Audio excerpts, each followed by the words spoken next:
Yeah, I know. Okay, but has anybody talked to Troy?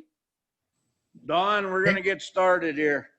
Okay, I call this meeting to order, the Sawyer County Zoning Committee meeting to order. Kathy, let's do the roll call. Ron, Present. Tweed, Here. Jesse, Bruce, Here, Dawn. here. Thank you. Okay, Pledge of Allegiance. Pledge allegiance to the flag of the United States of America and to the republic which stands one nation under God, indivisible, with liberty and justice for all. Amen.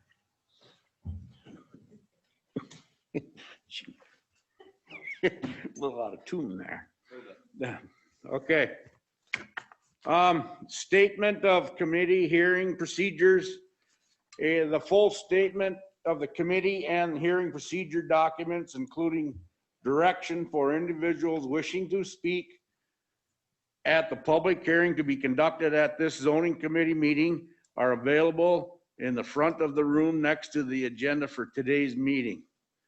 The statement of the committee and hearing procedure document is hereby incorporated into the record for this committee meeting.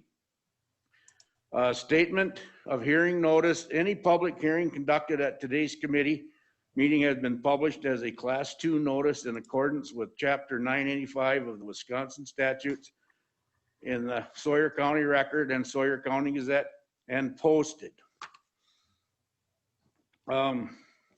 Approval of the minutes. Can I get a motion to approve the November minutes? I'll make that motion. Second, Okay, we have a motion by Ms. Pettit and a second by Mr. Betcher. All in favor, say aye. Aye. Aye.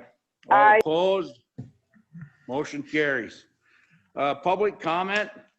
Please note, comment time is intended for the general public comments, not comments relating to specific applications before this committee. Each agenda item requiring a public hearing will have its public hearing conducted just prior to the application being considered by this committee. If you wish to speak on the specific agenda item, we encourage you to hold your comments until that specific public hearing. Yes, we have two individuals online that have hands raised for public comments. Okay? Let's see if I can unmute them. Can you unmute Dee Dee at all? Okay, go ahead, Dee Dee. Hi, good morning, everyone. Thank you for being there. I reviewed the minutes, and I'm calling in about. I hope you have a great I'm day. calling in I'm about. here for you if you need anything. I'm calling in about last week's meeting. I'm sorry, last month's meeting, and I just had some comments on the minutes. For one, it was a very simple one. Is it said in there that I wanted asphalt, not blacktop? To me, asphalt is blacktop. So that, and I understand that minutes can't be corrected, but I just want to go on record as saying that was an issue. And then I was also concerned about the finding where it talked about that it would not be damaging to dark sky issues. And there was no testimony or evidence to that effect. So I just wanted to go on record. I think if anybody goes back and listens to the meeting, it was said that a fire station is for emergencies, and I agree. And if there was a hill, if they needed the helipad, I have no problem with that either. It's just I wanted to say there are dark sky issues. I also wanted to bring it to the committee's attention that the dark sky it's not just something for me or the Astronomical Society that I belong to. It is a tourism issue. Many people that I've talked to that live there and that visit there have always said it's amazing. Stars are so bright, you need sunglasses at night. It is a treasure, and I sent a link to Jay just now for darksky.org that talks about wildlife and viewing conditions and things like that. So it might be something you want to review. I just wanted to go on record. There was no evidence about it not being, I'm trying to think of what the language was here, that it was would not create a dark sky viewing issue. It does create a dark sky issue. I'm not arguing with the granting of the permit. I'm disappointed that there's no condition on there. But I just wanted to go on record for those things, and also encourage the committee and the county to look into it, because that is a tourism issue, and it's also a tourism issue that people can enjoy without having to worry about COVID. You can put your telescope out there anytime. So that's what I had, and I really thank you for listening, and I'm interested in any comments. So thanks for putting up with me too. Thank you. Who's next? And then Linda Zilmer has a hand raised online. Go ahead, Linda. Good morning, Linda Zilmer, Edgewater property owner. I have two items now that Dee Dee raised those issues, and my comments are meant to improve the process, especially in light of last month's zoning hearing, and then this week watching a Spider Lake Board of Appeals hearing where there were 3 different law firms represented. And so I don't think whether you're the county or the town of Spider Lake zoning, that with following the right procedures, it shouldn't have to get to that. So with regard to that rezone that Dee Dee had mentioned, I just wanted to also add that there are videos available for zoning committee members to view on both zoning and conditional use permits. I would encourage you to take some time with them before next month for a matter that's coming up.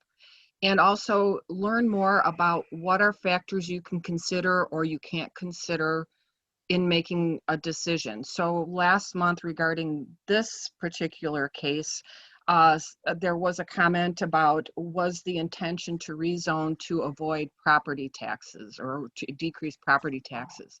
That I don't feel is a consideration that the committee can use. And actually it was a moot point, because once the Coudray Fire Department has that property, as I understand it, them being a non-for-profit or governmental entity, there will be no taxes collected at all anyway.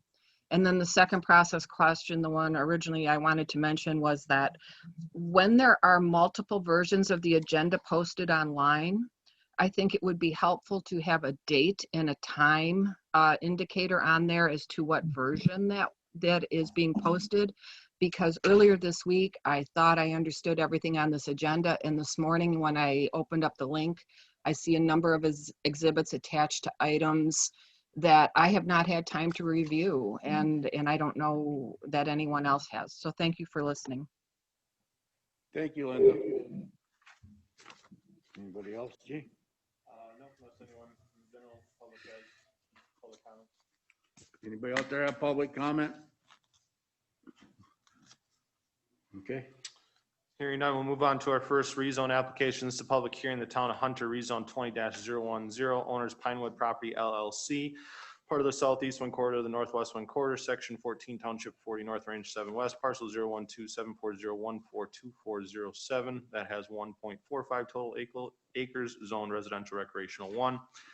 I have another parcel of 012-741-142404, which is 2.86 total acres, zoned RR1. Another parcel in the same section, town and range, that parcel number being 012-740-144204, which is 0.99 total acres. And then another parcel in the same section, town range, 012-740-142418, which is a total of 20.56 acres, which is then for a grand total of 31.3 acres. The request is to rezone from residential recreational 1 to residential recreational 2. With granting of that rezone to RR2, the owners would then apply for a conditional use permit for a resort and campground expansion. As per the owner's request, they are wishing to postpone this public hearing until January 15th of the 2021 zoning committee as to prepare additional maps and information for not only the town, but for zoning committee. We have accepted this postponement in the zoning committee department. I would need a motion by this committee to further postpone if that is so your choice. Okay. All right. They wish to postpone the number 20-010. I need a motion from this committee to. Okay, we have a motion. Mr. Chairman, I'll make a motion to postpone this until our January 15, 2021 zoning meeting. Okay, we have a motion by I'll Mr. second. Schuman and a second by Ms. Pettit. All in favor, say aye. Aye. Aye. All opposed, motion carries. All right, so that would be the postponing of that public hearing. So I do not need to read any of the discussion action included on that agenda item. This is now a public hearing in the town of Lenroot, rezone 20-011, owners Todd's Ready Mix Concrete LLC, the southeast one quarter of the northeast one quarter, section 10, township 41 north, range 9 west, parcel 014-941-10-1401, 40 total acres, zone residential recreational 1. Purpose of this request is to change from the zone district of RR1 to Forestry 1 so that a conditional use permit can be authorized for a non-metallic mineral extraction operation, including a rock crusher for Todd's Ready Mix Concrete LLC.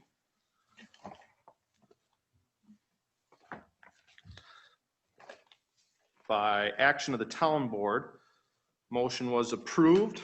Gordy Christians, Michael Bandow, Jack Schustrom, Stephen Karnanen, Jason Schustrom. No additional comments. Signed, Carol Stone, town clerk. There were 6 opinion letters sent out, 4 were returned, 3 with objections, 1 with no objections. I have no objections to this.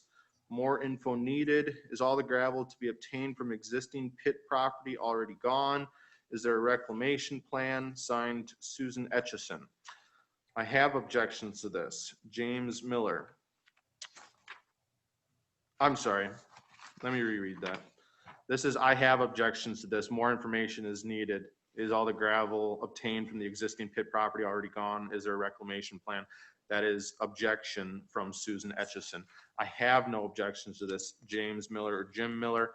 I have objections to this. I do not like the deal at all. It is not good for the area. No good for the air or the wildlife or the looks of the area. Not healthy. Signed, Jerry Etchison. I have objections to this. Why would anyone welcome the arrival of a rock crusher? The existing plant was here before me and I accept that, even though I wish the crusher hours were more limited. Will it affect our property values? Will it affect our property values off course? It will. It'll affect our lives again now. It could affect our lives even more so. Very simply put, are you willing to have one next to you? Dennis Erickson. Per the staff report, again, this rezone request is to rezone 40 acres of RR1 to F1. The applicant then has subsequent conditional use permits included on this agenda item for the reclamation plan, as well as the conditional use permit for the location and operation of that non-metallic mineral extraction pit, including the rock crusher. The nearest F1 zone property in relation to this is immediately to the south. There's already 2 other existing non-metallic mining operations in this immediate area. And this rezone would be the continuation of a pit that's already owned and operated by Todd's Ready Mix. The future land use map for the town of Lenroot shows this area as forest residential. Forest residential is defined by the town of Lenroot's comprehensive plan are areas within the town that has seen growth in residential development and is anticipated to continue to see this activity on privately owned forest lands. In order to protect the natural resources base of woodlands and wetlands in these areas and to promote low density development, it is recommended that the development be limited to a minimum of 5 acres with 1 single family dwelling and no further subdivision of the lot in this area. There are several other residential structures in this immediate area, specifically to the north and the west of this subject property. with the approximate residential site being within 1,000 feet. And then you do have all the additional maps included in your packet, which I'll bring up on the screen here, but that is all. Okay. All And then right. we have several of those wishing to speak in objection per the public hearing of For this. slips, yes. Okay. All right, I need a motion to go into public hearing and for the town of Lennox rezone number 20-011. I'll make that motion. Second. Okay, we have a motion by Mr. Betcher, and a second by Ms. Pettit to go into public hearing. We are now in public hearing.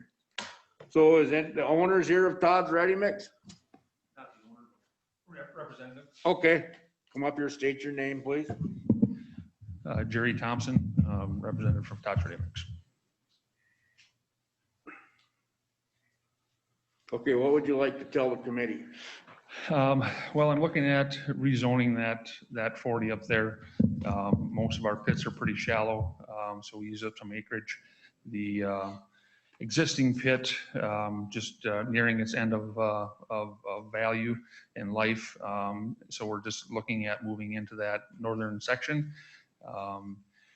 We've basically run the same reclamation plan at all of our pits. We've already offered the 50-foot setback around the perimeter of the property. And our end use would be grassland. So. Anything else? Not that I can think of. Okay. Any questions for this gentleman? Yeah, what is your actual capacity? What is your job title at the Todd's Ready Mix? Head of outside operations. Okay, thank you. Go ahead, Mr. Schuman. Yeah, are there gonna, do you have certain hours that you run this crushing machine? And it sounds like it must be very loud and Yeah, why Rock- some of these objection letters are coming in. So I just want to know, are there hours that you set? Sure. And Yeah, not the middle of the night or something? Yep. So at the town board meeting, we had originally asked for a 6 a.m. to an 8 p.m. And then with some negotiation at the town board meeting, we offered to, or they asked us if we'd go 7 to 7. And we did agree to that at the town board level. Okay. Any more? Thank you, sir. Thank you. Okay. Is there anybody out there that would like to speak for this rezone? If not, is there anybody out there would like to speak against it? And we have Terry. I do see a hand raised on the line here. Okay. Let's do the hand one For first. some reason, like, I can't unmute Dee Dee. I see her hands raised. Okay. Dee Dee, do you have comments on this? Your hand is raised online. You would Oh, have to I unmute didn't- yourself. Sorry, I didn't intend to raise it. I'm really not for or against it.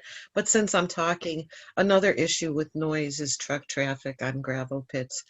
But this one's all up to you guys. Sorry. Thank you. Thank you. Sorry, Mr. Chair, go ahead. Okay, Terry? Jerry Etchison, would you like to speak against this? Okay, go up to the podium, state your name, please. Have to turn that mic on. Yeah, you can use that one, just push, there's a button there. Right down below, there you go. My name is Jerry Etchison. And I have 80 acres directly north of that 40 that they are intending to tear up again, as I put it. And I feel that they've already done enough destruction south of there for over a mile and chased all the animals and the birds and everything else out of the area and polluted the air and polluted the water. It looks like a zone, a bomb zone over there. I've born and raised in the country right here and lived here all my life. And since this operation started on Highway 2777, west of there, I expect there's been 50 deer killed on that highway within a mile stretch every year, a minimum of 50. There's 3 more laying there today, or there was yesterday. The animals have no place to go. Birds can't build a nest in there because their eggs would have 2 inches of dust on them every day, and the noise pollution. And I don't believe it's healthy for the atmosphere. There's no trees to help clear the ozone, and I don't believe that they're helping the water source in the country. I'm totally against it. Okay. Is that it? I guess. Thank you. Thank you for your input. Okay, Randy Etchinson. State your name, please. Yeah, my name is Randy Etchison.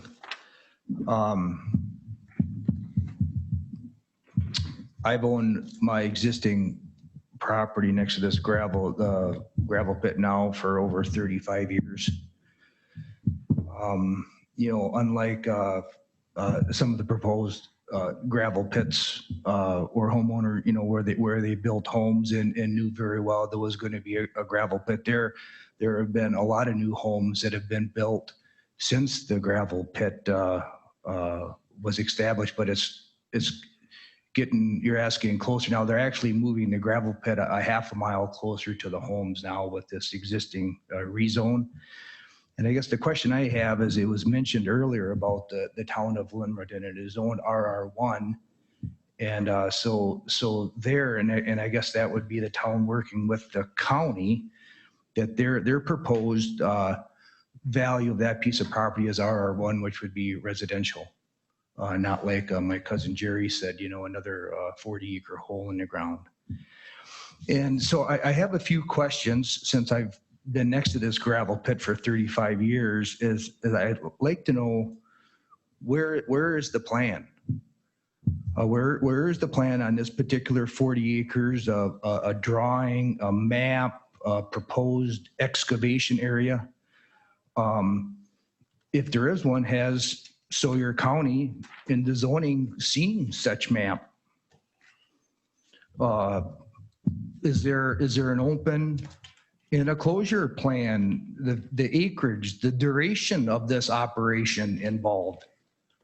I mean, they're asking for 5 years, but I mean, how much gravel is there? Is, you know, Jerry mentioned, the representative here from Tots, he mentions that the gravel pit is narrow. Well, I know for a fact, and some of my neighbors do too, the gravel goes in some of these 40s for over 40 feet.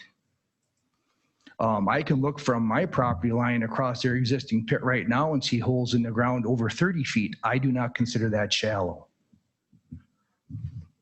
Again, my cousin Jerry mentioned the water table, wells and stuff like that. But anyhow, so I guess I'd like to know in the disturbed areas, you know, their plan is very vague. He stood up here, he mentioned a few short statements and says we want to rezone. And I think there just needs to be more research that is done. Again, with the conditional use permit and design and review, I mean, do we have a county engineer that goes over this stuff? Or do we have a planning commission that reviews this stuff? Has anyone from the county made a site evaluation to this piece of property so they know, so they can look at the value of the timber and the wildlife habitat? Have they looked at the existing 250 to 300 acre hole in the ground that is back there already? Reclamation. Is there any gravel left on the 250 or 300 acres that they have now? If there is, why do they need to possibly destroy another 40 acres? Why not finish where your gravel's at now? So, you know, there's a potential impacts around the property. I mean, various studies in experience have shown that the neighbors and citizens, that there is definitely an impact in aggregate mining. You know, some of the majors, property values were mentioned. Unsightliness, the view, the noise, the vibration, environmental concerns. I'll tell you what, have you been back at the existing gravel pit that is there now and looked at the wetlands? Have you seen where the water is running? Have you looked at the piles of blacktop and concrete that are filling wetlands? I can see it from my property line. The one that there is out of control. No one's watching it and no one's supervising it. They're doing whatever they want to do. Not saying this particular gravel pit is that wrong. They're not the only ones there. You got to finish up here, sir. All right. And then again, if the gravel is, if all of their gravel is gone, then what is the reclamation process? He said grass. Why has that not started then if there's no more gravel? Because I'm looking at 80 acres that borders my property already, and now we're talking another 1/4 mile. So I'll have 3/4 mile along my property line. So I want to know you need to do some more research and a lot of it. Thank you. Appreciate it. I could answer some of those questions. Yes, go ahead, Jay, please. There has been the plan submitted to the zoning department, which are included here in the agenda packet. It does show the request area for the rezone. Then there is some pretty extensive, diagrams as well as, charts and tables that go over the actual reclamation aspect of that area, being that it is to be, passively reclaimed, which means basically once you're done, extruding gravel from an area, you would go back off and slope it and allow it to go back to grass or pasture land.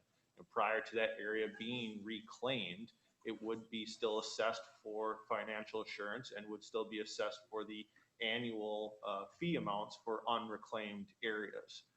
So again, into some of those, answers to the public comments questions there, the data and the maps are provided to the general public. They are here on the agenda today. They are here for the committee members as well. If there's specific questions on any of those aspects, I can certainly go over those. I just do want to note here as well, though, that there are several different requests for this project, this one being specifically on the rezone aspect.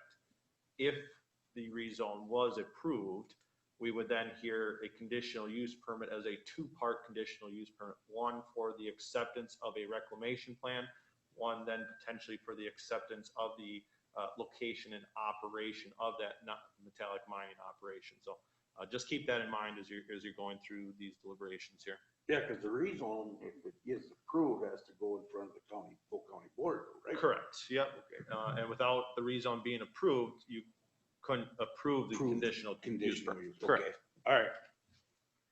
All right, Dennis Erickson, step forward, state your name, sir. You have 3 minutes. My name is Dennis Erickson, and I live on would be the northeast corner from that property. First off, I understand the need for gravel and concrete, and yes, I know it has to be somewhere, and I don't have an issue with that. What I have an issue with is the way it's done. It is no longer acceptable to say, well, that's the way we have always done it. Each industry has its own so-called trade magazines. This industry is no different. Also MSHA, which I'm sure they get, and I know the county used to get it when I worked here. Both have written about the issues of safety, the environment, and fitting in over the last few years. Companies wanting to do business today know they have to keep up with the new tools, materials, equipment, technology, and practices that protect the safety, our environment, and our neighbors. There are ways to mitigate some of these problems of operation.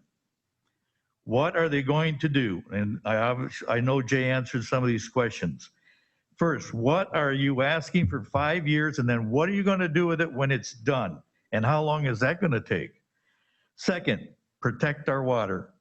Third, protect our air. Fourth, protect our ears. Fifth, this question to the board. What are the penalties for non-compliance of the set of rules of reclamation deadlines, etc.? Lastly, I was asked if this would affect the value of our home and our lifestyle. How could it not? Thank you. Thank you, sir. Okay, anybody else? Honest, sir, you already had your chance. I can't speak again. You can, state your name. Are you against it or for it? Against it. Okay. State your name. You have 3 minutes. My name is Eric Dresco. I live on Leo's Road, which is north of this gravel pit. My taxes just went up. And for the increase in those taxes, I get the added noise pollution and dust pollution. And I think that instead of my taxes going up, they should go down if that's going to be the case, because now my property value is going to be lessened. And so I'm against this ruling. Thank you. Thank you, sir. All right, anyone else? I'll give you a couple minutes. Couple minutes, thank you. Well, I was out of town when they had the board meeting up at the town hall. And it's come to my attention that a couple of the board members that was on that board that voted had conflict of interest and should not have voted on that particular subject. Yeah. So well, and I was understanding that all 5 of them voted for it. And I just wondered why they could get away with that. Thank you. All right, anyone else out there want to speak against this rezone? Okay, if not, need a motion to come out of public hearing. Excuse me. Oh.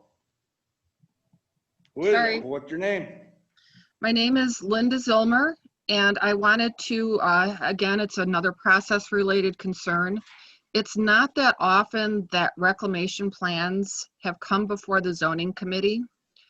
And because of the extensive increase in non-metallic mining in Barron and Chippewa counties, I have been following those county processes. And often the reclamation plan is in a hearing all its own. So when I look at the order of today's agenda, the rezone is coming before any of the concerns that people are raising. And I understand a reclamation plan is not a conditional use permit in itself. The conditional use permit is that separate thing that would allow them to operate pending the rezone. So I have a concern with how this is moving forward. And I do recognize that because this new gravel pit type situation and new reclamation plans hasn't come before you that often. Maybe take your time or postpone, but as I have been following Barron and Chippewa counties, there are lawsuits starting to be filed because of concerns with non-metallic mining, similar to the ones that people are raising today. Thank you. Thank you, Linda. Anybody else? Any more on there? I do not see any. All right, I need a motion to come out of the public hearing. I'll make that motion. Okay, you have a motion by Ms. Pettit. I'll second it. And second by Mr. Schuman to come out of public hearing. All in favor, say aye. Aye. All opposed? Motion carries to come out of public hearing. This is the discussion action in the town of Lenwood rezone 20-011, owners Todd's Ready Mix Concrete LLC. Legal description is previously read into record. This request is to change zone district from residential recreational 1 to forestry 1, so that a conditional use permit could be authorized for a non-metallic mineral extraction operation, including rock crusher.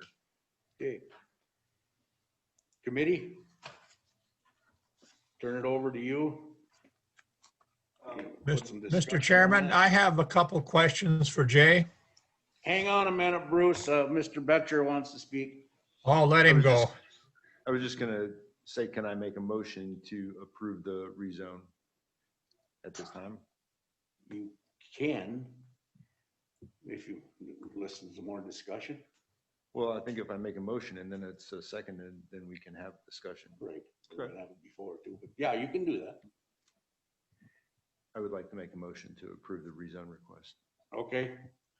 We have a motion by Mr. Betcher to approve this rezone. Anybody want to second it?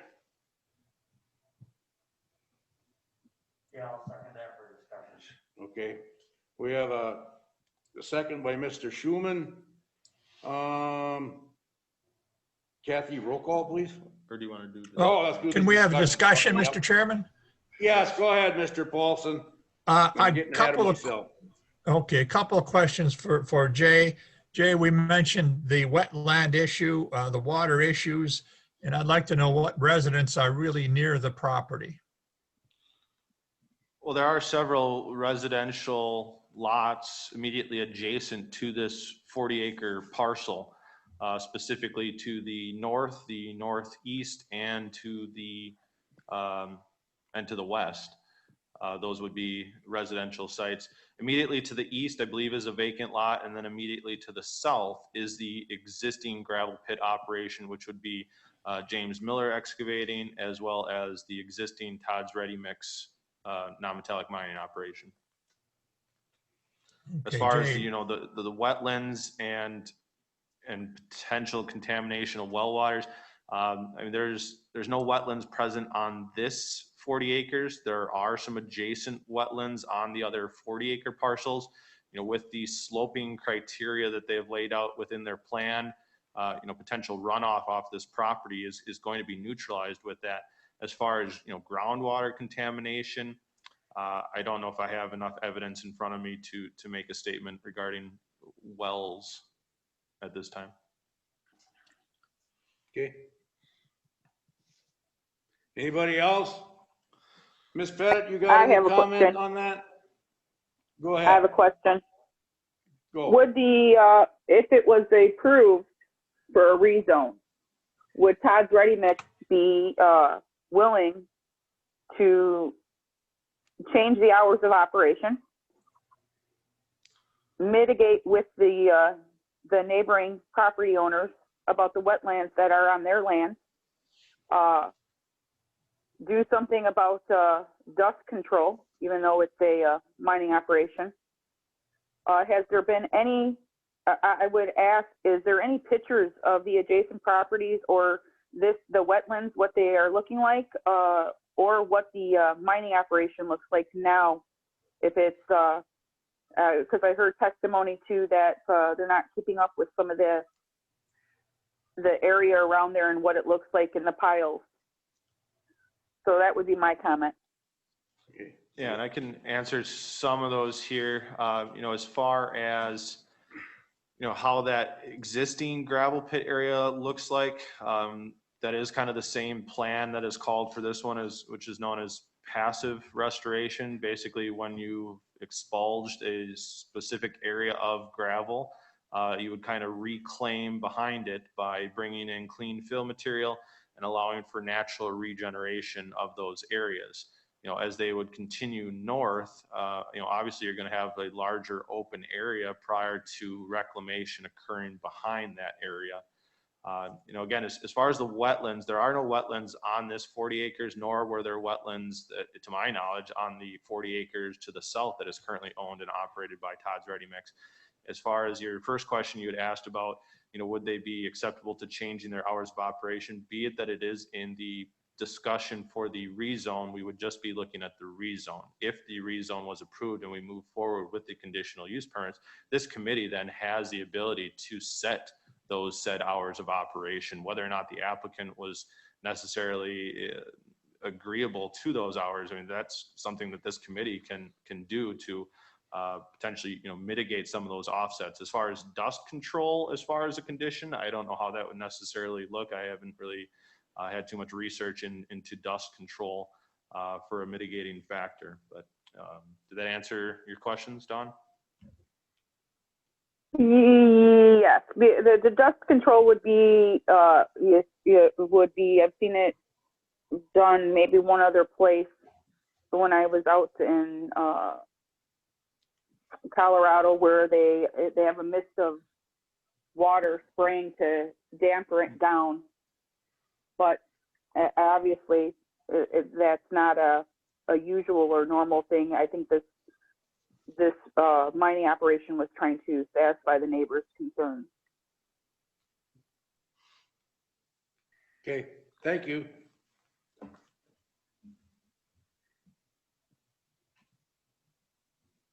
I have a few questions, Mr. Chairman. Go ahead. Okay. I think I'll start with Jay. Jay, is this the same 40 and the only 40 that Todd's Ready Mix owns there? No, And did I hear this right, that they just want to expand to the northern part of that 40? Or is it another 40 they're moving Yeah, into? so looking at the map you have on the screen, this 40 to the south, which is zoned forestry ones, the one on the bottom of the screen, I don't know if you can see Yeah. the mouse going around. That's the current pit that does have conditional use approval for Todd's Ready Mix. They're now wanting to expand up into that 40 further north. Now, whether or not that's still called Todd's Ready Mix, I think on their application, they call it the Urchin Pit, and that might be something for the owner operator. I do believe this is still a continuation of Todd's Ready Mix. So yeah, they're basically expanding that operation an additional 40 north, but they have to be treated as two separate conditional uses still, because they already have a current conditional use for their other one. This is on a separate 40 without the rezoning. So you're gonna still have two separate conditional uses for both of these 40s, but basically they're gonna be one operation. Yep, and is there a reclamation plan for that current exhausted pit now that they're gonna vacate and move north? There is. And have they complied or started to comply with any of that? There is a current reclamation plan for that 40 to the south. I don't believe I have that here with me today. I just have the reclamation plan that they've proposed for the new 40, but they somewhat mirror each other. You know, as far as reclamation that's occurred on that south 40, again, it is subject to passive restoration. That may be a question that you could ascertain from the operator of that pit as far as what their type of reclamation is planned in the near future. Again, there's not necessarily a timetable laid out as to when you have to reclaim. It's that if you don't reclaim those areas, you're charged an additional fee for non-reclaimed areas. So it's basically gratuitous of you to reclaim as you've gone through that area, just so that you don't have to pay the additional fees for an open area. And we do enforce that, Yep. and in the conditional use permit, when that comes up, we can add things to that, like they must have a certain time period that they reclaim this. And can we add those things during that time period? That might be a question for legal. I have not seen that before as far as a condition from this committee that's mandated a reclamation time period or as to what amounts need to be reclaimed. I would probably kick that one over to Rebecca to see whether or not this committee or county zoning has that type of authority. But you did say that fines could be issued if they do not proceed forward with that, It's not right? necessarily a fine. And when do you start those fines then? You must have some idea, like if you don't start this in a year, 6 months, we're gonna start to No, and it's not enforce it. necessarily a fine, as it's basically you have to pay for unreclaimed areas. So if you had a 40-acre parcel and 20 acres of it was open pit area, you're having to pay the amount for 20 open acres, which I believe is $1,500 an acre. So it's gratuitous of you to reclaim that area. So let's say you had, of that 40, 20 was open, but 5 of those acres you were done with, there was no more gravel left. It would be advantage to you to reclaim that area, so you're not having to pay that additional $1,500 for it being open still. So again, bringing in clean fill, planting of vegetation, putting some seed mix down, getting that area back to a more natural setting.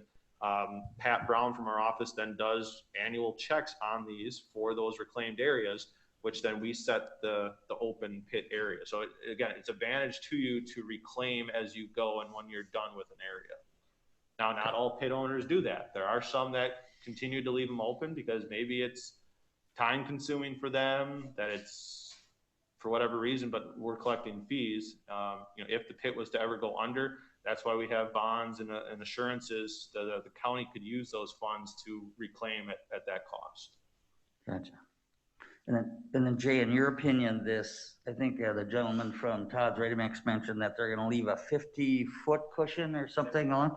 Is that enough of a cushion for dust and obviously not for noise, but have you ever addressed where maybe we would add more of a cushion I can imagine a rock crusher is gonna have some, some dust, obviously. Right, and that would be something I believe that this committee could set as a condition for the operation amount, that operation larger not to cushion. occur within 100 feet of the property line, or 200 feet of the property, whatever this committee wants to set as a condition. As far as, dust travel, I'm not a subject expert into knowing how far dust travels. Obviously, the noise, it sounds like some of the current residents can already hear the noise operation from the 40 that's additionally south, and this one is getting closer now to those residences. So yeah, I mean, 50 feet for the noise or the operation, that certainly is not going to stop any of that. Tweed, did you want to ask Rebecca about that question? I do. you had? I got, yeah, I was gonna, and I got another question. Are you on, Rebecca? Rebecca, can you hear us? I am. Okay. I got two questions for Go Rebecca, ahead. actually. I can. Rebecca, Yep. is Can you this? hear me okay? Yep. Rebecca, is this application consistent and compliant with our recently amended non-metallic mining zoning requirements that we did a year or two back?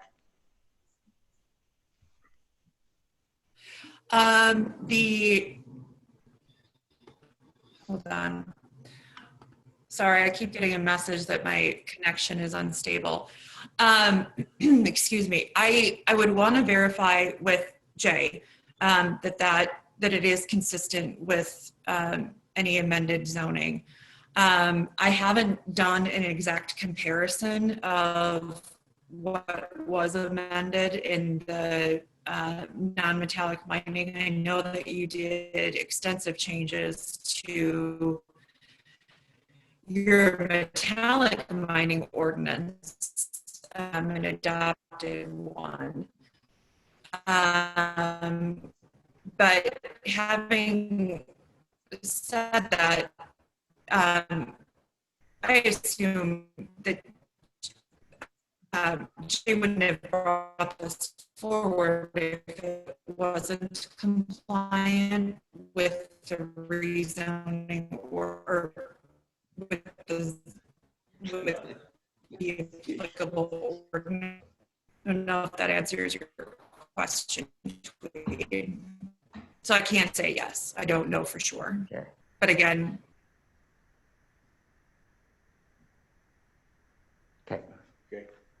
And then I guess the other one, Rebecca, is just during the conditional use permit process, can we be a little more restrictive at that time regarding the cushion, reclamation timing, enforce of the reclamation? Can we do that during that time period? Oh, she's gone. Okay. Well, we're going to move on. Sir, would you like to respond to any of this? Go ahead.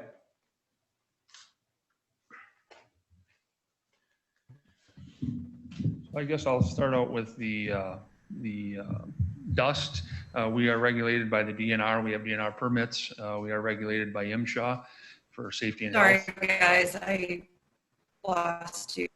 Yeah, you're still cutting out quite a bit. You were cutting out there before. We're hearing some additional testimony from the applicant right now. We'll circle back with you in this. So you're cutting out there quite a bit before, Rebecca, and we're hearing some testimony from the applicant here again, and we'll circle back to you after that. Other than that, is there any other direct or questions directly that you need?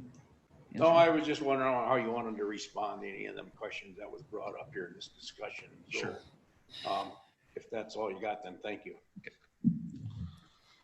Mr. Chairman, I'm back. I don't know what's happening with my internet, but hopefully it's You're fixed better now than you were before.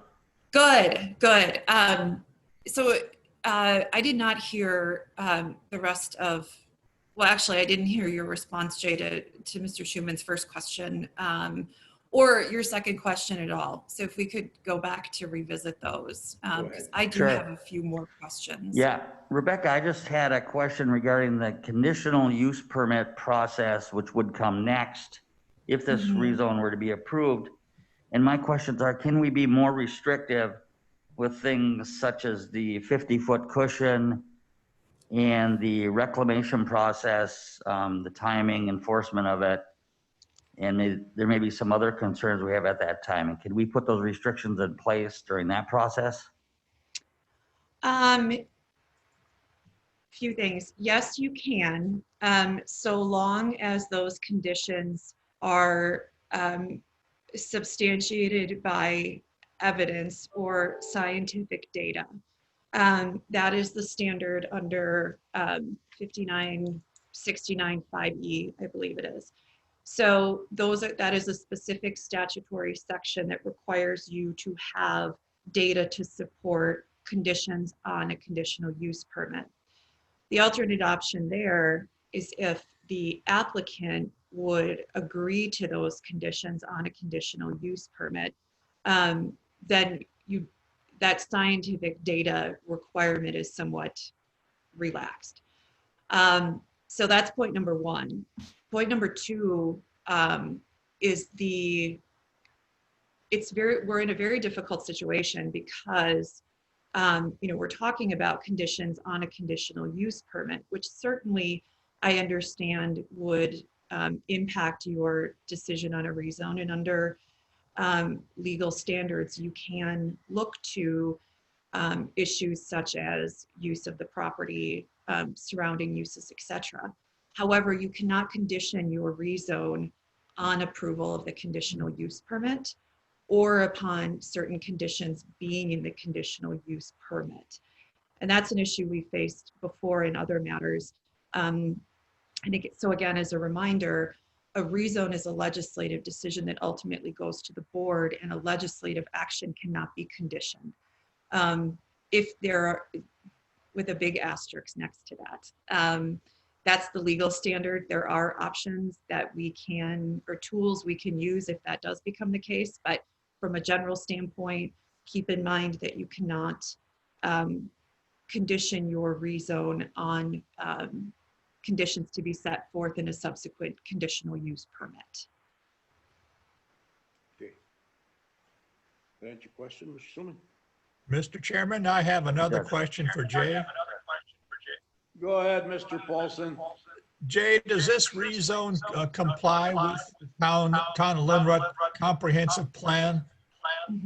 It certainly doesn't look like it does in what they've illustrated in their comprehensive plan.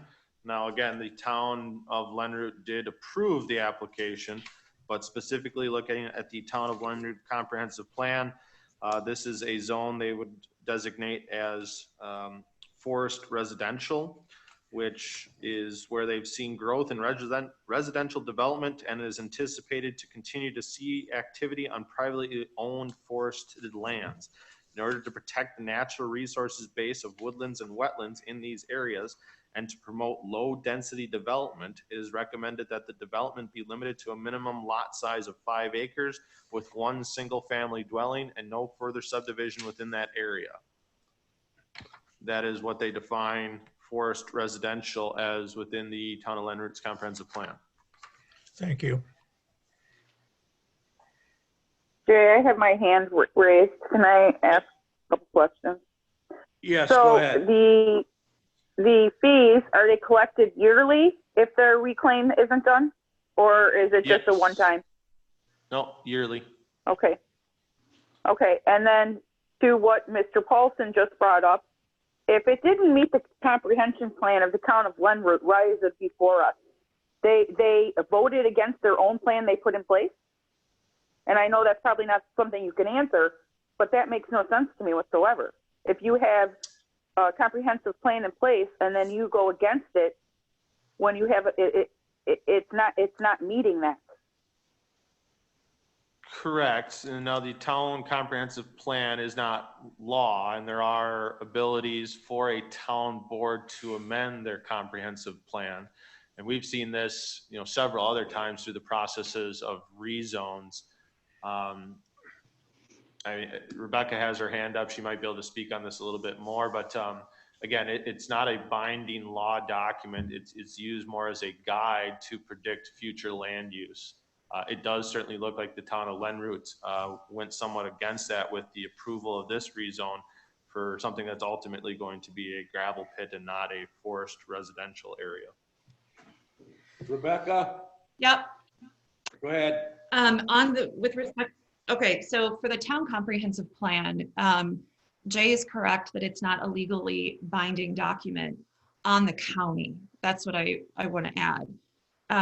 You are not bound by the town comprehensive plan unless you've affirmatively adopted it as your own. The town's decision and whether that decision was consistent with their comprehensive plan is not a binding factor on your decision either. So if you feel that the town is legally required to comply with its comprehensive plan and it didn't do so, that's not necessarily your legal issue. It becomes a question of whether you feel that they didn't legally act in their approval. Then the question becomes whether you're bound by that town decision or how the extent to which that town action has bearing on your decision. So there's a lot to unpack in just that question. A lot of times, or in certain situations, you could give deference to town action, or this legal issue might not have as a significant of a bearing on your analysis. But I encourage you to keep this in mind as it's something you may want to explore further, just given the other legal issues that are already present with this proposal. And Mr. Chairman, at some point, I'll raise my hand again, but I do have some additional questions once we get through the rest of the presentation and the committee's questions. Okay. So any more discussion on this? Okay, so just to confirm, Jay, the town of Lenred board voted unanimous to approve this rezone? I don't have the actual count as to 5-0, but on the checklist that we have, every individual of the 5 town board members have signed in favor of the approval. So I would at that point assume that there was a 5-0 vote for approval. Okay. All right. We have a motion and a second on the floor to approve. Any more discussion? Mr. Chairman. Go ahead. I have some questions, and this may seem redundant, particularly if the information is contained within Jay's report, but for the record, I think we need to have some specific questions. Jay, what are the surrounding land use or the surrounding rezoning designations? You talked about what was in the town's comprehensive plan, but I didn't see that information in the packet. It very may well be there, but can you just briefly comment on the zoning designations of the surrounding properties? Yes, and if you have your computer up right now, I have the screen up that shows the zone districts. Mm-hmm. The 240s to the south and to the southeast are currently zoned F1 Forestry 1. To the southwest, immediately to the west and immediately to the east are zoned RR1. And then you have some agricultural 1 and agricultural 2 to the north. Okay. For the so committee. Kind of split all over the place there. Okay. Committee members, when you're considering the rezone, you can take those the rezoning or the zoning designations of the surrounding designations into consideration.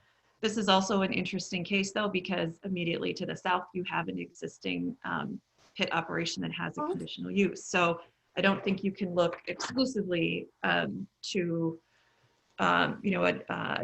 surrounding designations that aren't consistent with the proposed rezoning designation. My next question is, we answered the town question. With respect to the reclamation plans, there is a body of state law, both in the statutes and in the administrative codes, the NR codes, that are applicable to this proposal and applicable to the county's approval of that reclamation plan. And having dealt with Jay and Pat Brown and the other folks in the zoning office on these issues before, I'm confident that that they know what those state requirements are, and that any reclamation plan proposed in this application has to comply with those state codes. If for whatever reason there was non-compliance with state codes, keep in mind that any conditional use permit most likely is going to require compliance with state code. So any non-compliance with state code would be a potential violation of a conditional use permit. But here I go again, jumping ahead of where we are right now to conditional use permits. Non-compliance with the reclamation plan cannot be a condition of a rezone because we can't condition rezones. So another item for the committee to keep in mind. Jay, can you briefly touch on what DNR, if any's, involvement in this process is with respect to the reclamation plan, or how those obligations have been delegated to the county? I know that's kind of springing a question on you, but I was just wondering if you could touch on that for the committee, because that overlay of state regulation is important in this type of application. Yeah, and I fully agree with that. Whether or not, now is the time to discuss that. Again, I mean, you just said it yourself that this is looking specifically at the rezone application. For the conditional use permit for the location and operation, as well as for potential acceptance of the reclamation plan. Sawyer County is basically designated as the agent of the state to basically control and manage their own non-metallic mining operations within the county. Now, they still do need to meet specific state standards, specifically MSHA certification. And that's kind of it in a nutshell. When we get further along, if we get further along in that process, we can certainly have additional discussion during those times. Jay, you're absolutely correct that the conditions or the specific approval or decision on the reclamation plan cannot happen within the context of this application before the committee, i.e. the rezone.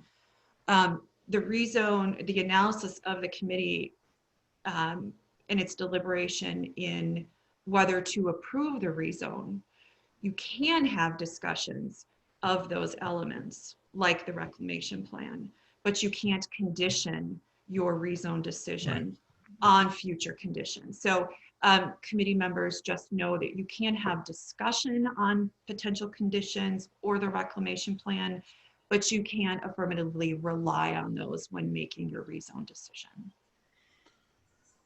I should say your recommendation to the board, because your decision is not final. Okay, Mr. Schuman? Yep, I got one more question for the gentleman who represents Todd's Ready Mix. Does your company at all plan to have a reclamation plan for these pits? Yeah, because I don't know that you mentioned it, and I'd like to maybe a little more detail on what you're planning, because to bring them back to a pasture state, as Jay mentioned, because we raise beef cattle, so I know all about that. That's going to take some money, some investment. They talk about putting fill in these areas. And like what Mr. Etchison said, that some of these are pretty deep pits. So, to reclaim them, that's going to be an investment.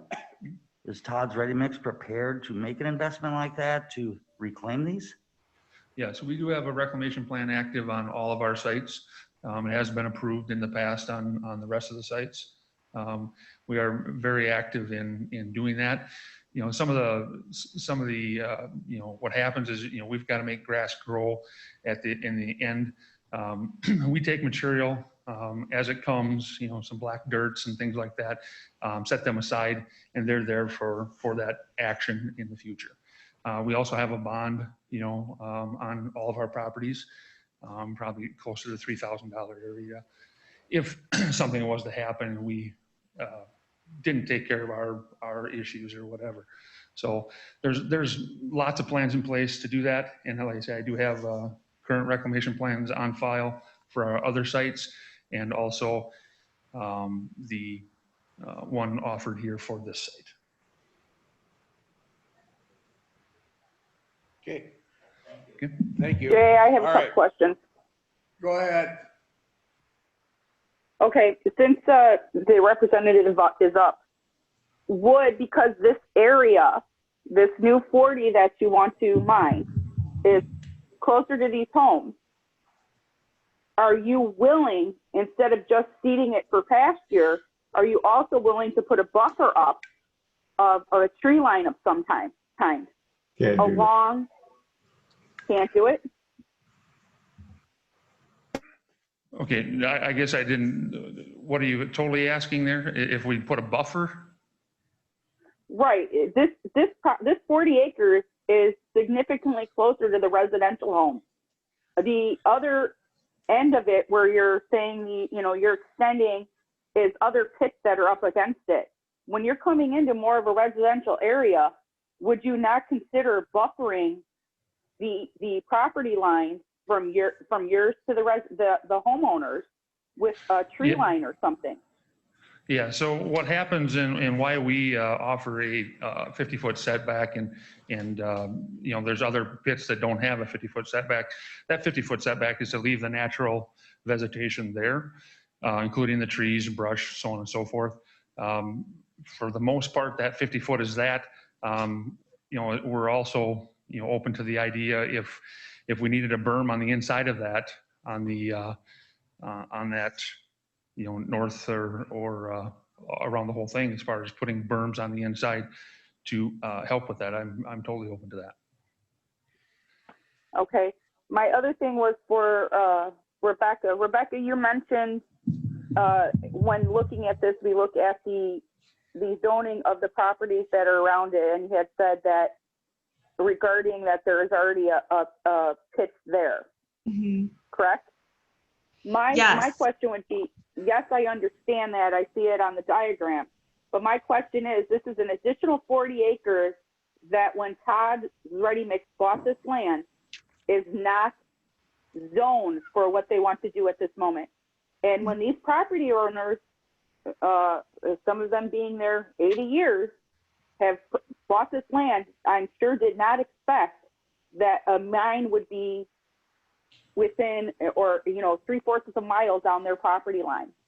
So that's where my issue lies with this, is you move more into a residential area than what you originally started.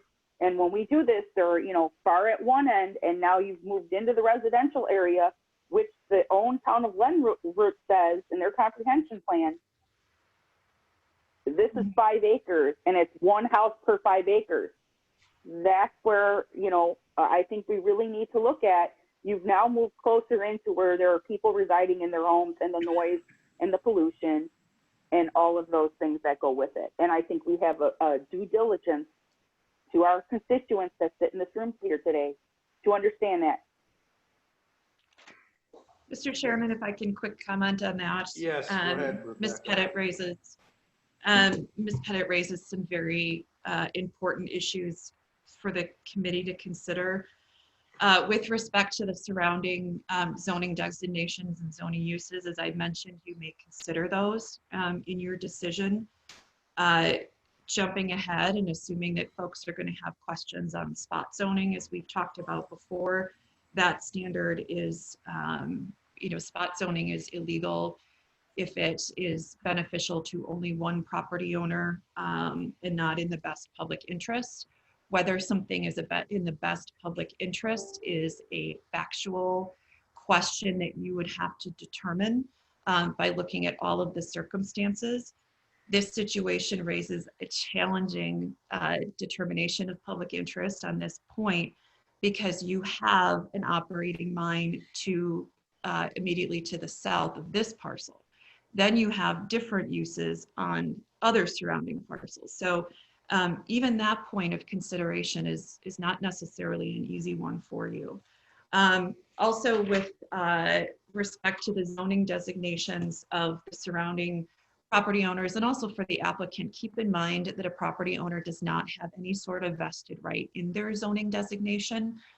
So certainly when people purchase property, they they have a reasonable expectation of permitted uses, but there's no vested right per se in a zoning designation. Okay. That was it. Thank you. In response to Ms. comments. Go ahead, Jay. Yeah, just to answer Mr. Schumann's question, as far as the reclamation, I may have misspoke before. It's not pasture land, it's passive recreation. So they're not, replanting pasture land for grazing.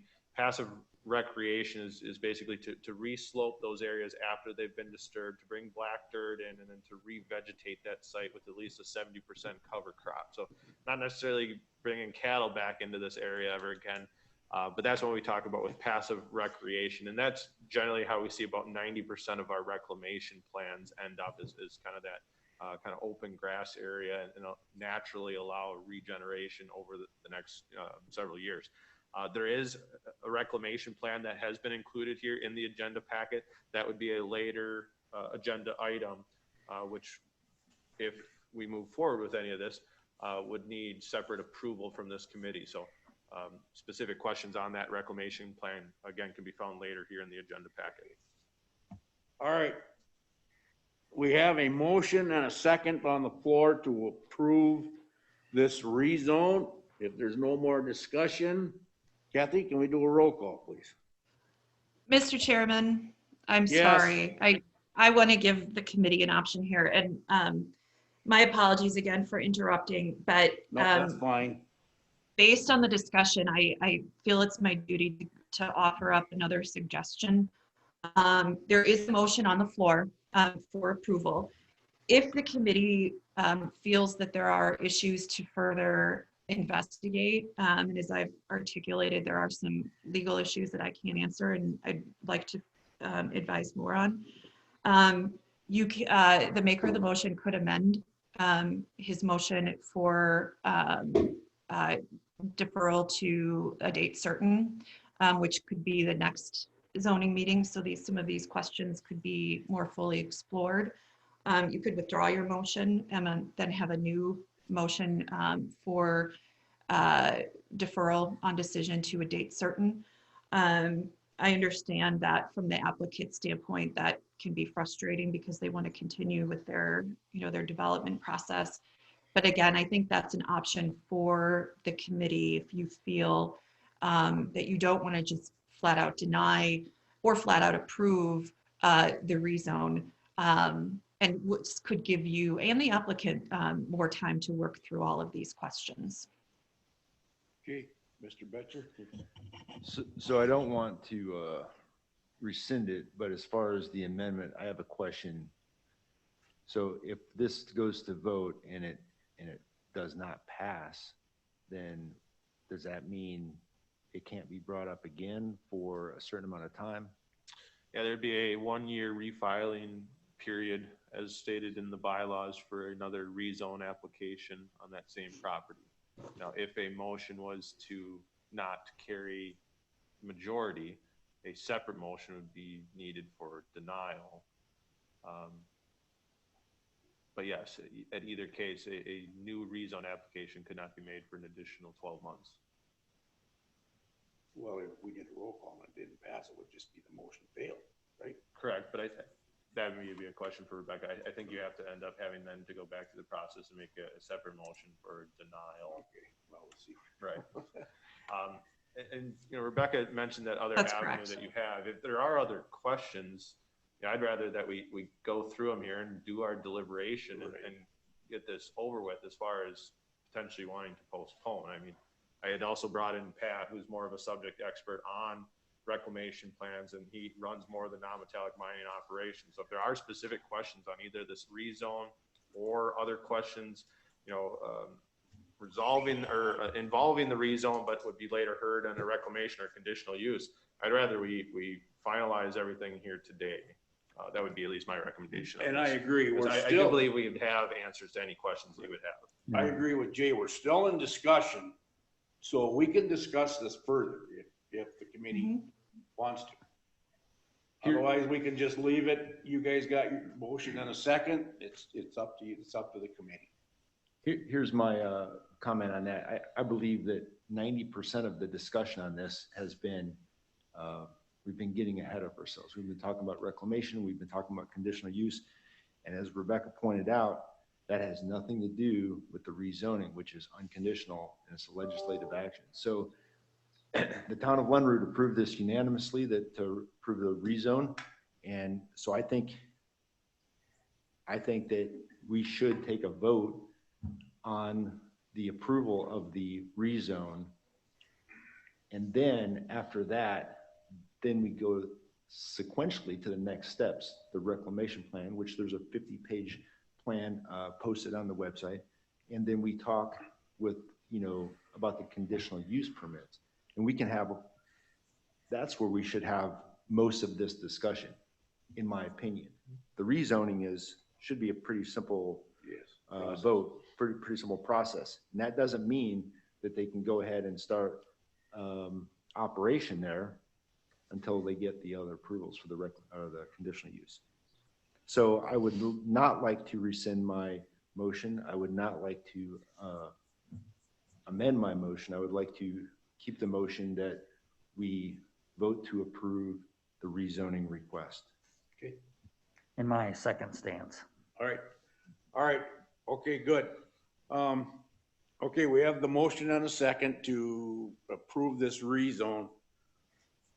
Kathy, let's do a roll call. Dawn, No. Bruce, No. Jesse, Yes. Tweed, Yes. Ron. No. Motion fails.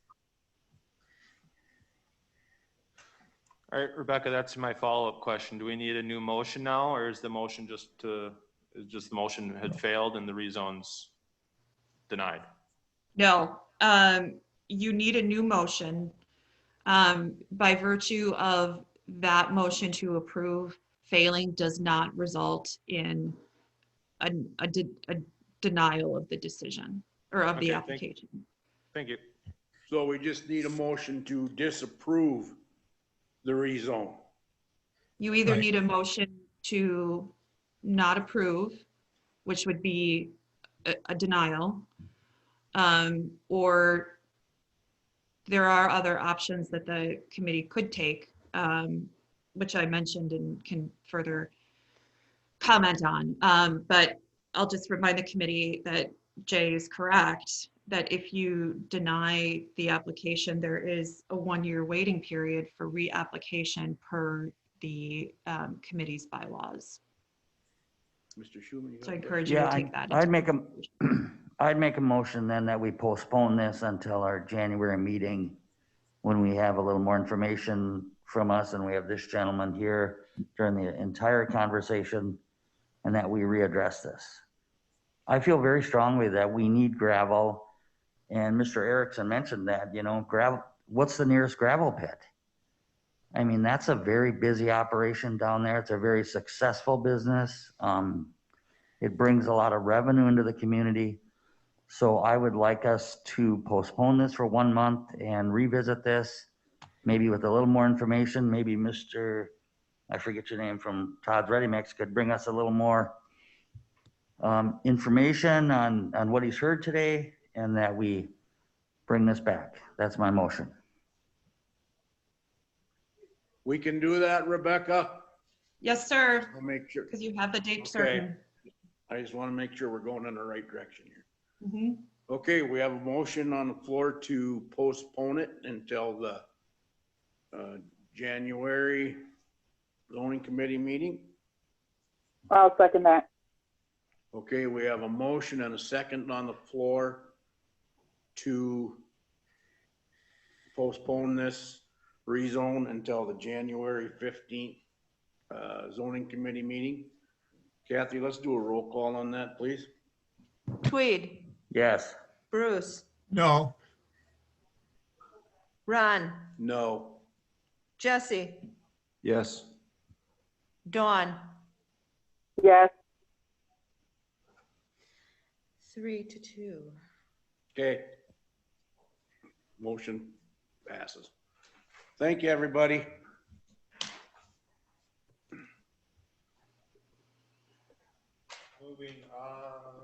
Moving on to conditional use permits.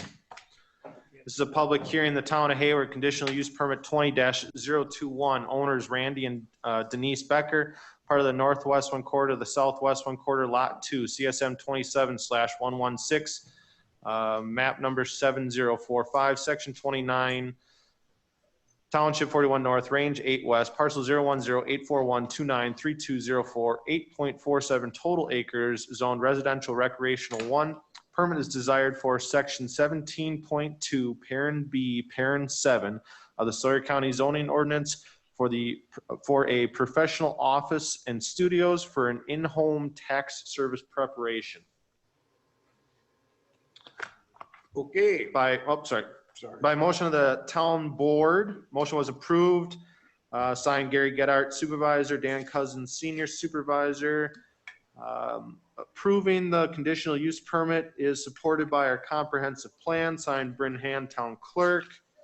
There were 8 opinion letters sent out, 4 were returned, 2 with no objections, 2 with objections. I have objections to this.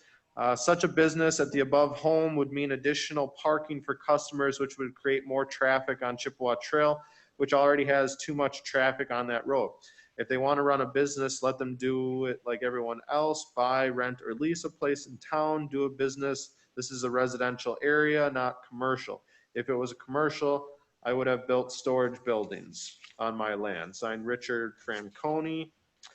I have objections to this. Too much traffic on Chippewa Trail Road is used for bike trail, cross-country skiing, snowmobiles, ATVs, etc. We do not need a business on Chippewa Trail in a residential area. They have installed poles already for a sign. Will look terrible on a residential street. Open office in empty storefront in Hayward. Signed Leo or Shannon Florio. I have no objections to this. Rhonda Melton. I have no objections as an absentee landowner. I have no objections so long as everything is to code. Carol Smith. As per the staff reports, again, this request is for section 17.2, parent B, parent 7 of the Sawyer County zoning ordinance, which would require conditional use for a professional office or studio. This is for an in-home tax preparation service. This type of use, uses of an approval would be contained within an existing structure that's already on the property. The property is located at 14184 Chippewa Trail. At this point, no additional buildings or additions are being proposed. With the conditional use permit request, the applicant has specified that the majority of the tax preparation services will be handled remotely or virtually with limited in-person services, especially for any extended length of time. These in-person visits would be on appointment base only during normal business hours. There would also be plans to submit for a sign permit as to help in the advertising of this service at the property. Any type of sign permit work would be handled as a special or a separate land use permit or sign permit from the Zoning and Conservation Department. That is all per some of the potential conditions that I'd stated, and certainly you can add or delete to this list. That approval of the CUP would be restricted to the current property owner, that all their federal, state, and county town regulations must be complied with, and that no vehicle parking would be allowed within the town right of way. That is all. Okay. All right. Need a motion to go into public hearing in the town of Hayward, CUP number 20-021. Motion. Second. Okay, we have a motion by Mr. Schuman and a second by Mr. Betcher to go into public hearing. All in favor, say aye.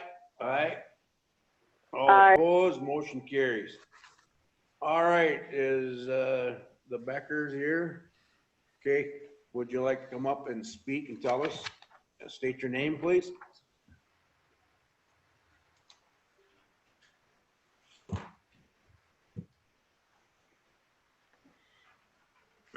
Hello, good morning. I'm Randy Becker, husband of Denise, and I was a little bit braver to come. My wife is still a little gun shy with COVID. So if you have any questions, I can also add that 90% of her clientele is done through the mail or email or something. And she's only a firm of one person.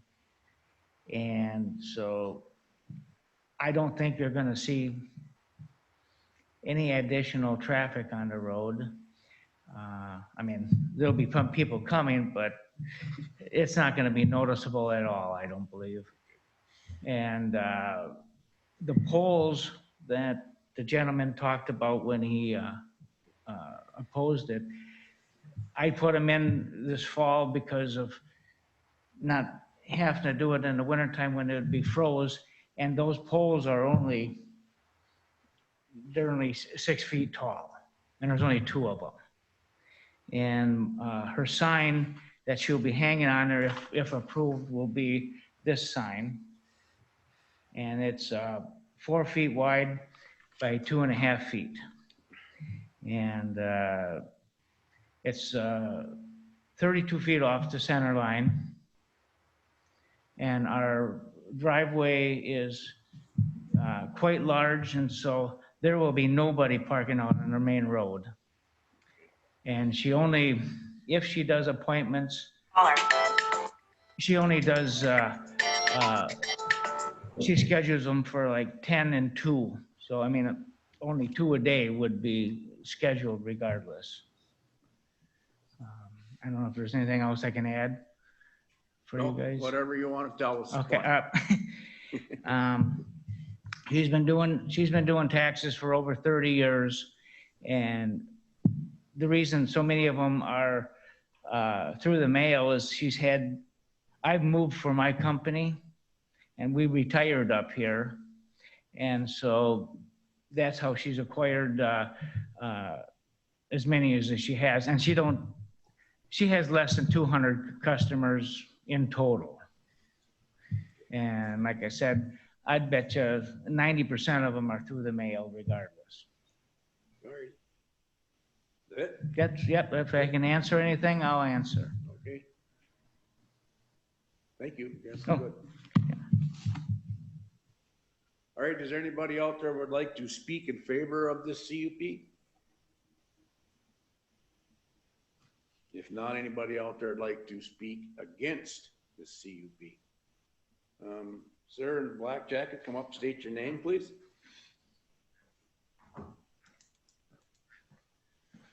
I'm Richard Fracano. I had a home on Chippewa Trail for over 25 years, and I'm right down the street from there. The increase of traffic on that road over those amount of years is 10 times over. There's a lot of traffic on that road now. We don't need to put any more traffic on that road. This sign that's going to be hung out there, I have a picture of the post. You'd like to see this? I can give this to you. We can see it from here. Okay. Sure. Thank you. That sign alone, a lot of us feel that it's an eyesore. It will attract more customers for this business, which means more traffic on the road. It's not going to increase our value of our property. Like the gentleman said, a lot of their clients are in mail or online. Let them advertise online. Why put a big sign up on that road? If everybody puts signs up, for doing business like that, we might as well be on Main Street of Hayward. I mean, it's pretty simple. I don't agree with it. And I'm sure there's other people that don't either. But if they've been doing this business, like he said, for 20 years or whatever, why have a permit now? Why rezone it? Let them continue on what they're doing. Nobody has a problem with that. But now they want to put a sign up and they have more people coming in with cars. I disagree. Okay. Thank you. You're welcome. Next. And just to answer some of those questions, they aren't requesting a rezone. This would be a use authorized by a conditional use in this current zone district. Also, they are new owners as of about a month and a half ago. Their current or other tax preparation service, if I remember in conversations with them, was like in Eau Claire. So they've now moved and wanting to proceed with the conditional use permit in their new location. Thanks, Dave. Go ahead, state your name. My name is Jeff Pulaski. I retired to Chippewa Trail in 2011, knowing it's a residential area. I'd also like to say I did not receive the letter that everybody else did. There's one house between me and the place in question. I did not receive that letter, from the opinion letter. I would oppose this. There is definitely enough traffic on Chippewa Trail, four-wheelers, snowmobiles, bicycles. And I also do not want to see the degradation, lower value of my property value. And that's all I got. Thank you. Okay, anyone else out there want to speak against this CUP? None? Okay, need a motion to come out of public hearing? I'll make that to come motion. out of public. We have a motion by Mr. Betcher. Ms. Pettit, would you do the second? Yes, I'll do the second, sir. Okay, thank you. We have a motion and a second to come out of public hearing. All in favor, say aye. Aye. Aye. All opposed, motion carries. Discussion action, the town of Hayward conditional use permit 20-021, owners Randy and Denise Becker. Legal description is previously read into record. Again, this request is for section 17.2, parent B, parent 7 of the Sawyer County zoning ordinance would require the prior granting of a conditional use permit for a professional office and studio for an in-home tax preparation service. Okay. Committee, turn it over to you for. I just have a question, Jay, about the sign. Does that Yep. need to be a separate issue? Or can we include that in this conditional use? Yeah, and you wouldn't even need to include it in the conditional use permit. I do have the Sawyer County sign ordinance up right now. Signs advertising a permitted home occupation or professional office, not to exceed 6 square feet in area. I also have, that would be allowed in this zone district. I also have signs advertising a recreational business or activity or product available shall not exceed 20 square feet in area.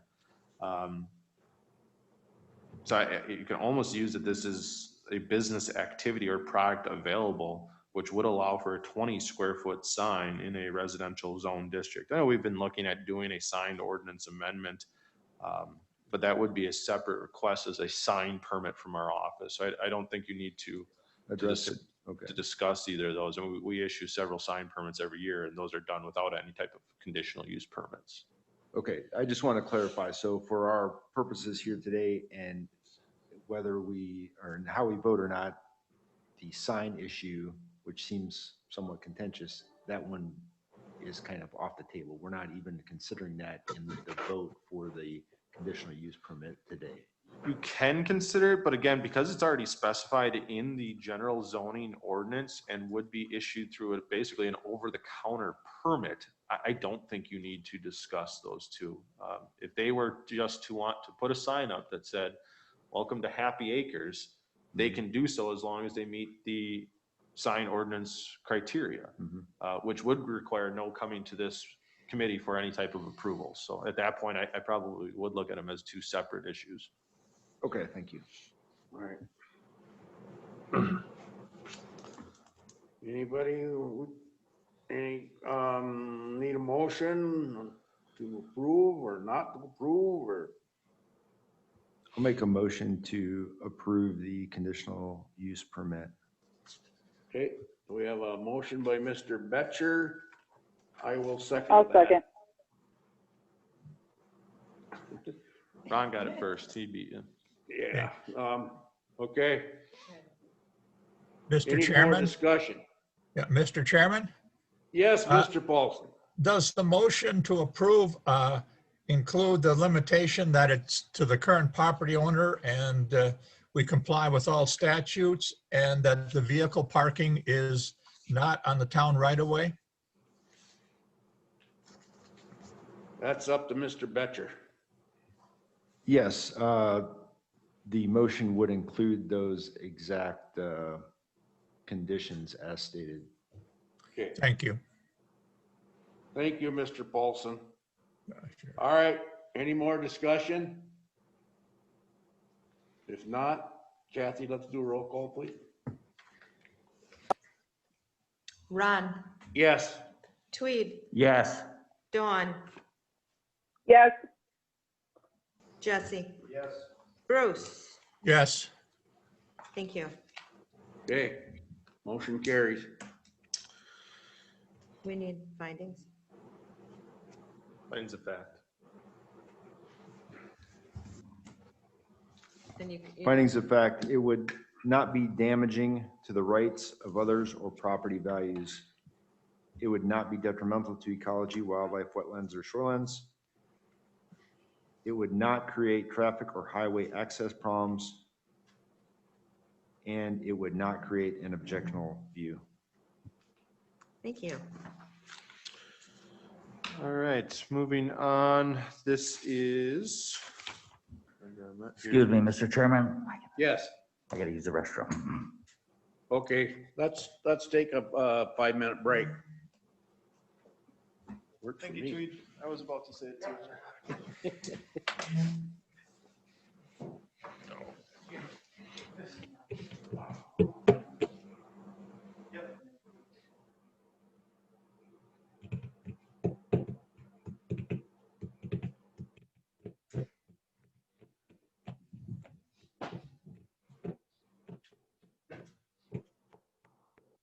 Votes deemed a denial. So maybe that's a clarification that should be put in the bylaws. Linda, you can't tell me that you would agree that a motion, the failure of a motion to deny equates to an approval. I mean, I can think of a few No. matters at the top of my head where that would have caused mass hysteria in the county if deemed interpreted that way. No, what I'm saying, that has been It the just- practice in Sawyer County. And so what we saw today was different than how the committee has operated. Not since I've been here. Where- And Rebecca? Yes. What Linda is saying is we are currently doing it right. And what she's commenting on, if we're currently doing it right, we should clarify it because we have not done it that way for 30 years. So that's the only point Linda's making. so you're saying, Phil, just so I understand you, so you're saying doing it right would be What you did. failure of a motion to approve to be equated to a denial? No, I agree with you. I agree with what occurred. Okay. Okay, what I don't agree with. Gotcha. Okay, all right. Yeah, and I'm not saying you have to agree with me, Phil. I just want to make sure that we're on the same page. Yeah, and certainly, we can always talk offline too if you have other questions. Who's Jay comes back where you're going? Yeah, yeah. So we can get out of here. Hi, sir.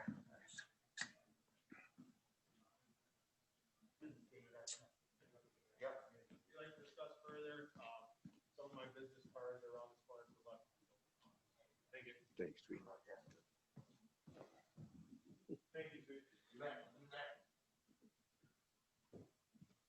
All right, I call this zoning committee meeting back to order. Okay, thank you, Mr. Chairman. We are on agenda item letter C, a public hearing, the Town of Hunter conditional use permit 20-022, owners Pinewood Property LLC. This legal description was previously read into record per the rezone request, which was agenda item 3A, which would have been a rezone for lands to be included as part of a campground expansion. As per the owner's request, they're wishing to postpone this public hearing until the January 15th, 2021 zoning committee meeting. Okay. But we still have to open it up into a public hearing, right? Yeah or no? That would be a question. I don't know if you necessarily have to open it up into the public hearing. You could just accept the postponement, and then we would hold a separate public hearing on it at that date certain. Okay. Rebecca, I just want to double check with you. Do we have to open that up into a public hearing? She's muted, but I saw her head go. You're muted, Rebecca. There, okay, somebody muted me before because I was talking. No, that's correct. You can you can vote to defer the public hearing to a date certain. You don't have to open that public hearing. And then Jay and I have talked about this offline, just have to make sure that the publication requirements are met so the public has adequate and legal notice that the public hearing will again occur in January. All right, I need a motion to postpone the public hearing until the January 15th zoning committee meeting. I'll make that Yes, sir, motion. I'll make that motion. Okay, I have a motion by Mr. Schulman.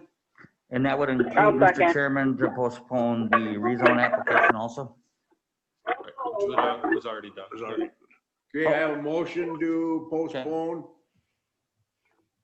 Second. the public hearing.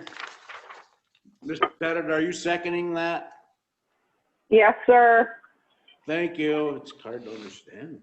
Mhm. Okay, we have a motion and a second to postpone the CUP number 20-022 until the January 15th committee. All in favor, say aye. Aye.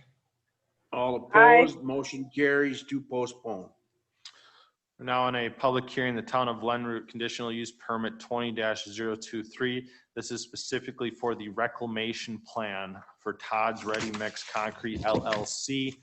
Legal description is previously read into record per the rezone request. That rezone request was further postponed at an earlier agenda item. Again, this portion of the public hearing would be for the reclamation plan. It would be the zoning administrator's opinion that all matters regarding the rezone, be it the conditional use permit and be it the reclamation plan, would also be postponed until that date certain, which would be the January 15th, 2021 zoning committee meeting. Okay. All right. Can we get a motion to postpone this public hearing in the town of Glenroot for the CUP number 20-023 until the January 15th zoning committee meeting? I'll make that motion. I will second that. Okay, we have a motion and a second on the floor to postpone the CUP number 20-023 until the January 15th meeting. All in favor, say aye. Aye. All opposed? Motion carries. Thank you. I would like to record to reflect that the postponement of that would be for the reclamation plan as well as the location operation, that both of those agenda items, as per the motion, would be postponed until that date. Will that suffice, Rebecca? Just, excuse me, confirm with the maker of the motion that that is correct. That the Dawn, motion- Yes, that is correct. Okay, thank you. Yes. So we're doing all these down here. that are Yeah, so we postponed both the reclamation plan and both the location operation for that. So we are now down to letter J? I. Yes, J. a public hearing in the town of Bass Lake, conditional use permit 20-024, owner Daryl Mast, the southwest one quarter, the northeast one quarter, section 33, township 40 north, range 9 west, parcel 00294033130 and 00294033130. Total acres 41.182 acres, zoned agricultural 1. Permit is requested for the 5-year renewal of conditional use permit 17-021 for the location operation of a non-metallic mineral extraction, including a 1-acre expansion and including a rock crusher. This conditional use permit was previously approved at the public hearing on December 15th, 2017. By motion of the town board, action was approved. Justin Hall, chairman, Marshall Savitsky, supervisor, Dave Albert, supervisor, Don Adams, supervisor, Bob Hammond, supervisor. Granting of the conditional use would not be contrary to the public interest, be in the compliance and the spirit and the intent of the Sawyer County zoning ordinance and the town of Bass Lakes comprehensive plan, section 18.10, because it would not be damaging to the rights or others' property values. Owner must maintain compliance with the requirements of NR 135, non-metallic mining reclamation of the Sawyer County zoning ordinance for non-metallic mining reclamation. It would not create air quality, water supply, or pollution problems. It would not create traffic or highway access problems. Approval with the same conditions as prior approval minus any mention of town involvement or responsibility in reclamation. Signed, Erica Waszewski. There were 5 opinion letters sent out, 1 returned with no objections. I have no objections to this. James Greg, one of those. As per the staff report, this permit is requested for the 5-year renewal of conditional use permit 17-021.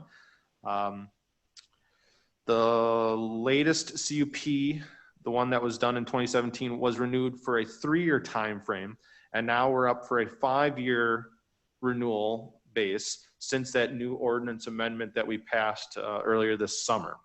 The property is 41.14 acres. Per the plan of operation, they were approved to have 10 acres of an existing pit area open. Currently, there's around 6.72 acres. Per the renewal request, they would like to expand an additional 1 acre.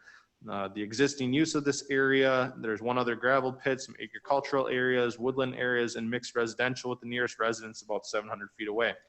1 complaint was received during the renewal process in the form of a call to our office that crushing operations were occurring on Sunday.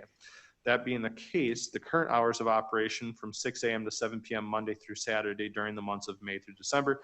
Crushing operations are specified in the current plan as May 1 to December 1 from 7 a.m. to 10 p.m. excluding holidays.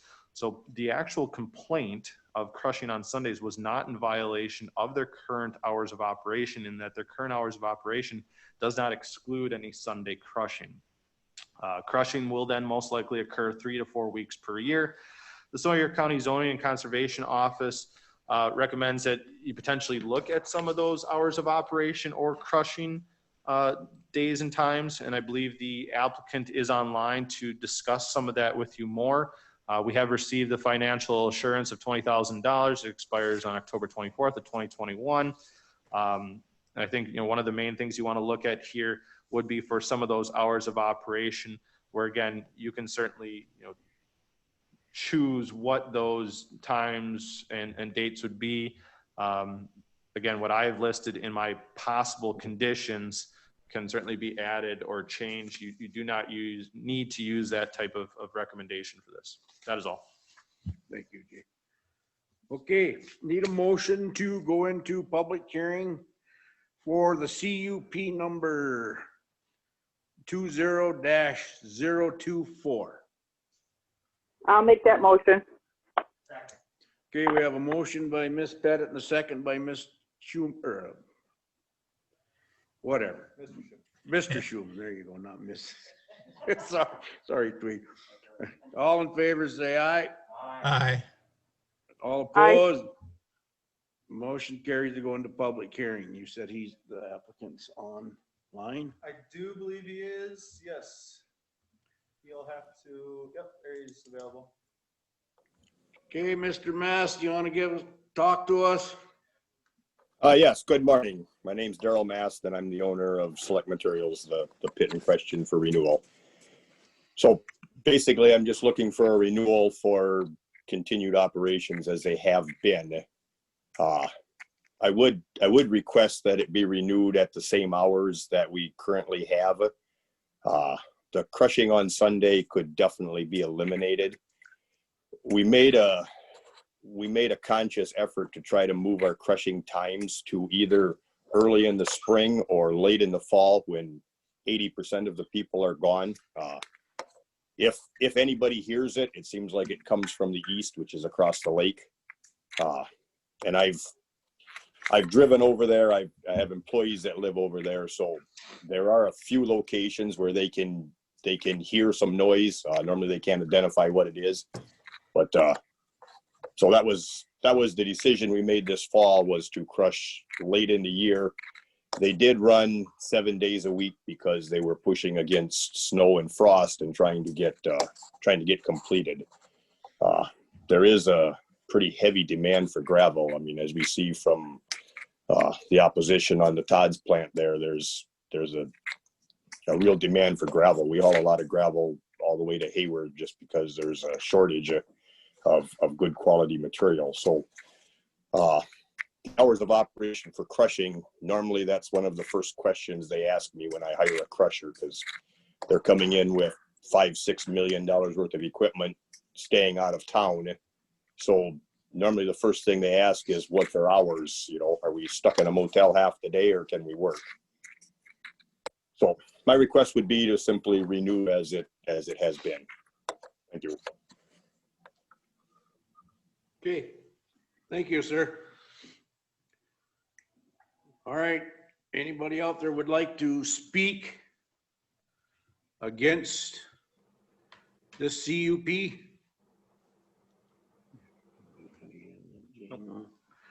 Okay, anybody out there? Did I say against or in favor?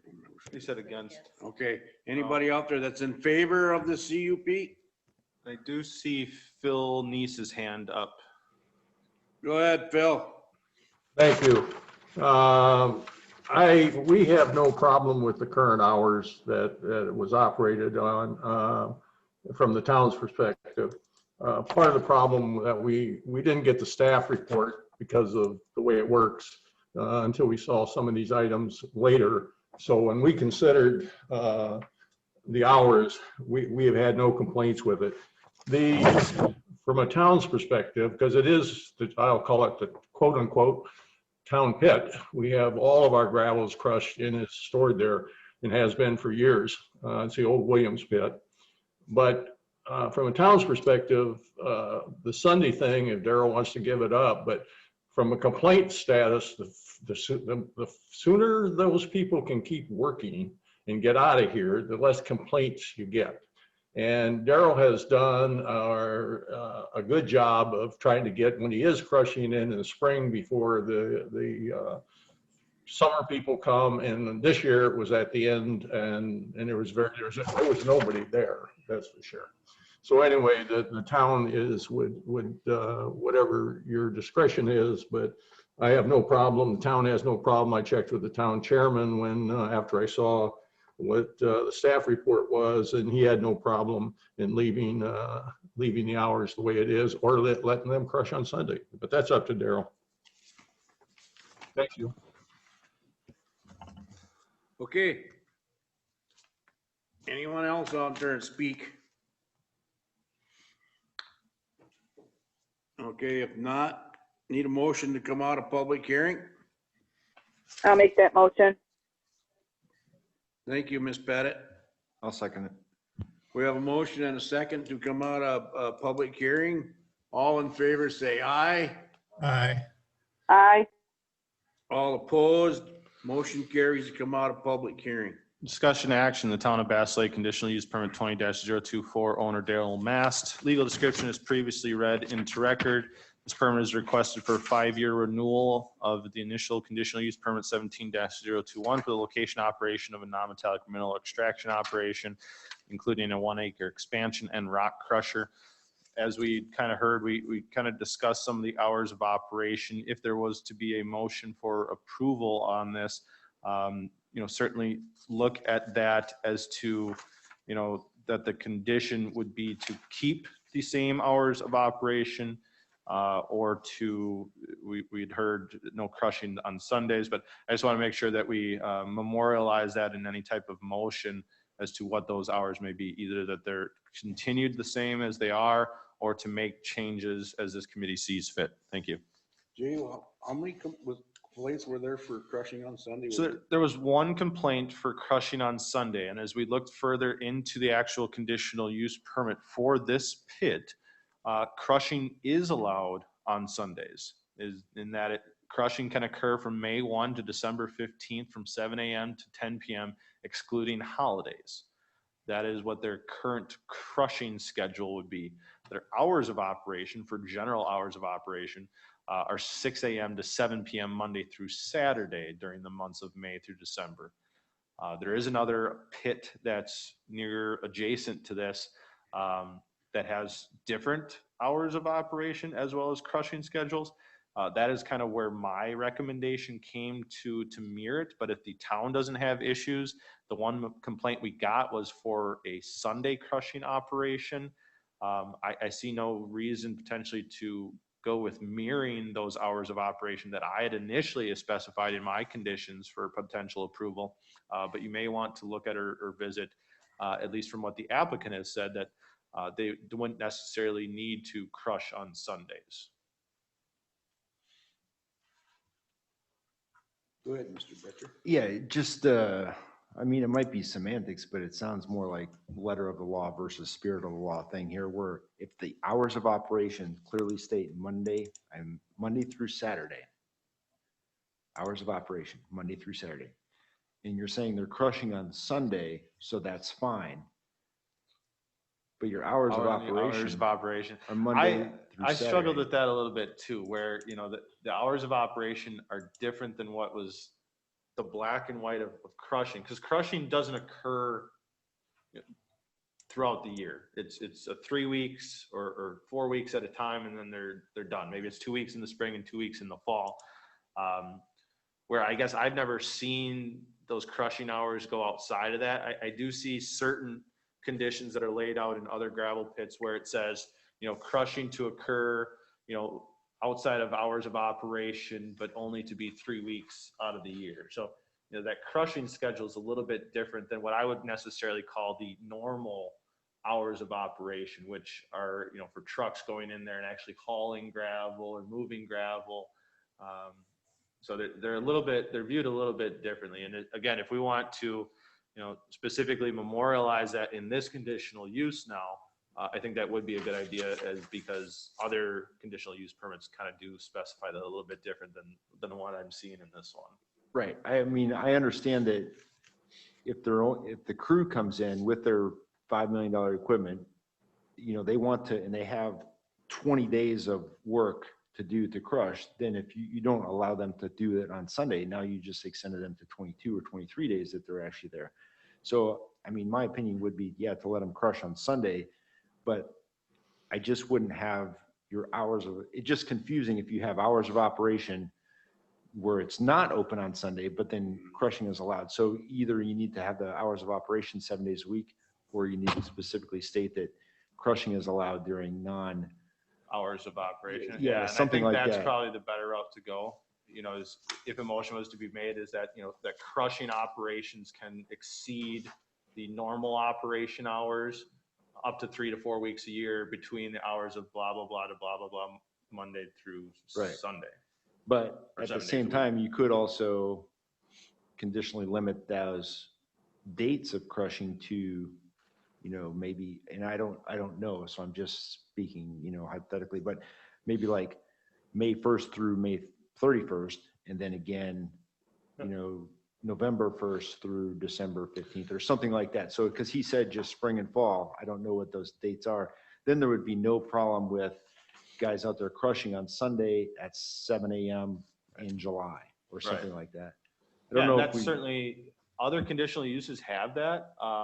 Again, I mean, this one was from 2017 prior to myself stepping in as administrator. So, I mean, you know, every time we see these for renewals, that's kind of the time to really kind of start correcting those and tiering those to a more black and white type of approval, where, you know, if again, a motion was to be made, you know, you could specify, you know, crushing from, you know, May 1 to May 30th, 7 days a week from 7 a.m. to 7 p.m. That crushing may occur outside of the normal hours of operation. So I would also like to add, though, that personally, I don't want to put too many conditions on this because it sounds like it's an important operation.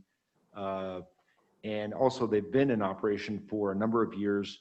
We had no opposition letters. There was one complaint call over the past, you know, however many years. So it doesn't sound like we need to impose additional restrictions or conditions on this. I just wanted clarification. I'm not implying we need to add more conditions.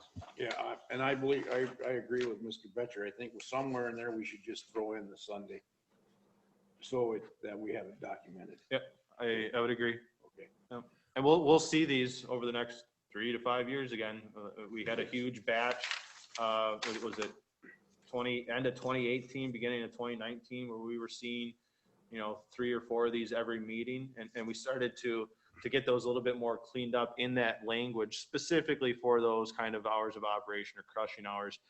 This was, one of the last of those 37, 39 gravel pits we have throughout the county. So I would agree with Mr. Betcher that, because of what was stated in the opinion letters, that, we probably shouldn't look at potentially changing those conditions or implementing all those conditions. But again, maybe just fine tuning, that cleanup process. So there isn't any of that air how are you crushing outside of your hours of operation? Yep. Yes. Mr. Chairman? Yes, Mr. Paulson, go. Jay, can you make a specific recommendation on hours of operation? I would try. I would say that the hours of operation be 6 a.m. to 7 p.m. Monday through Saturday during the months of May through December, with crushing operations to exceed those normal operations to be from May 1 to December 15th from 7 a.m. to 10 p.m. excluding holidays. Okay.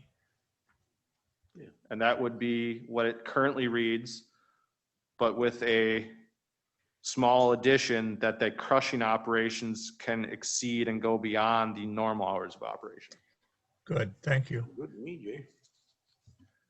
Mr. Chairman, Yes. can I make a motion to approve this conditional use based on the conditions that Jay just laid out? Yes, you can. Yep, and I'll second that, Mr. Chairman. Okay.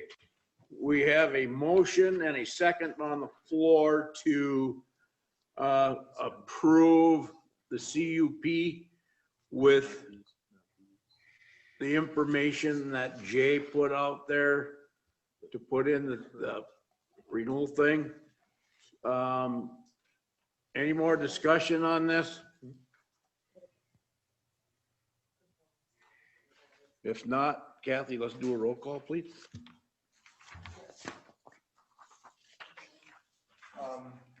Yeah, and Kathy just brought something up.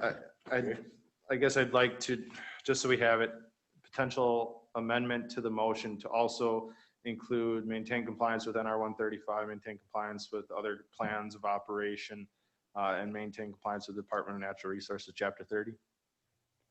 Yes, I would amend the motion to include those conditions as well. Thank you. Also my second. Wouldn't that one in go on his finding of facts, Jay? No, those would be conditions that you'd Okay. want to put on All there. right, just want to make sure. All right. Yes. Ron, Yes. Dawn, Yes, Bruce, Yes, Jesse. Yes. Tweed, Yes. thank you. Motion carries.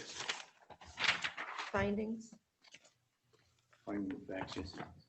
Findings of facts, it would not be damaging to the rights of others or property values. It would not be detrimental to ecology, wildlife, wetlands, or shorelands. And it would not create traffic or highway access problems. Thank you.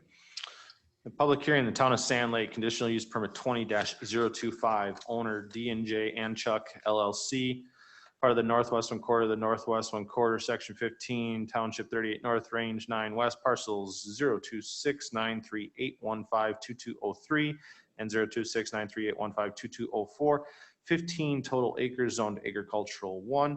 Permit requested is for the renewal of conditional use permit 15-014 for the location and operation of a non-metallic mineral extraction operation, including rock crusher.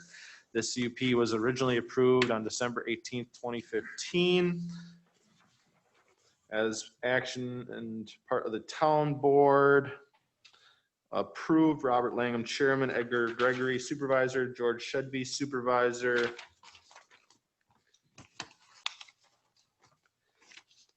It would not be damaging to the rights or others of property values. The owner must maintain compliance with the requirements of NR 135, non-metallic mining reclamation, Sawyer County Ordinance for non-metallic mining reclamation. It would not destroy prime agricultural farmland. Signed, Elaine Nyberg, Town Clerk. There were 3 opinion letters sent out. 1 returned with no objections. I have no objections. Barbara and I have no objections to the renewal of the conditional use permit. We believe it is of value to the surrounding townships of Sawyer County. We own the property bordering on the south side of the subject property. Mark and Barbara Johnson. As per the staff report, this was originally approved in 2015. So as part of original approval, it then requires, for the first time, would be a 5-year. And now since we've done the ordinance amendment, this renewal will be for an additional 5 years for this conditional use. Property is 15 acres. Per the plan of operation, the pit area is to be approximately 12 acres in size. The existing use in the area is 1 other gravel pit, a woodland area, and mixed residential, with the nearest residence being 250 feet away. There are no other complaints on file for this conditional use permit. The current hours of operation are 6 a.m. to 6 p.m. Monday through Saturday during the months of April through November. Crushing operations are specified as needed during operation hours.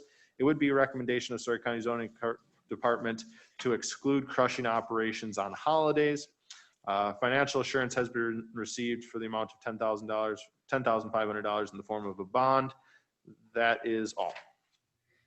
Okay, thank you. All right, need a motion to go into public hearing in the town of Sand Lake for CUP number 20-025. Motion, Mr. Chairman. I'll make that motion. I'll second. Okay, we have a motion by Mr. Schuman and a second by Ms. Pettit. All in favor, say aye. Aye. All opposed, motion carries to go into public hearing. Is D&J and Chuck here? Okay. State your name, please. All right, I'm Don Anchuk with Glacier Rock Supply. I'm an owner of the property and also the operator. So we're looking at renewal of the conditional use permit. We've been working out of there for like 5 years and stuff. So selling materials to townships, counties, DOT. We did County F out there. And as you guys know, saves for trucking and road usage out there if you got a pit that's close. Has been no issues with regulations, DNR, OSHA, MSHA. Neighbors been fine. As you guys know, DNR's air permits, and also their regular DNR things for wetlands. Operation plan, I turned one in and like to keep it pretty much the same. The only thing I added in there is that I got we had a potential wetland out there to the west. And anyway, so I had to have the engineer come out and the DNR, and they just found that there was a big enough area that they let us go in it. So I got a permit, and that's on file too and stuff. So,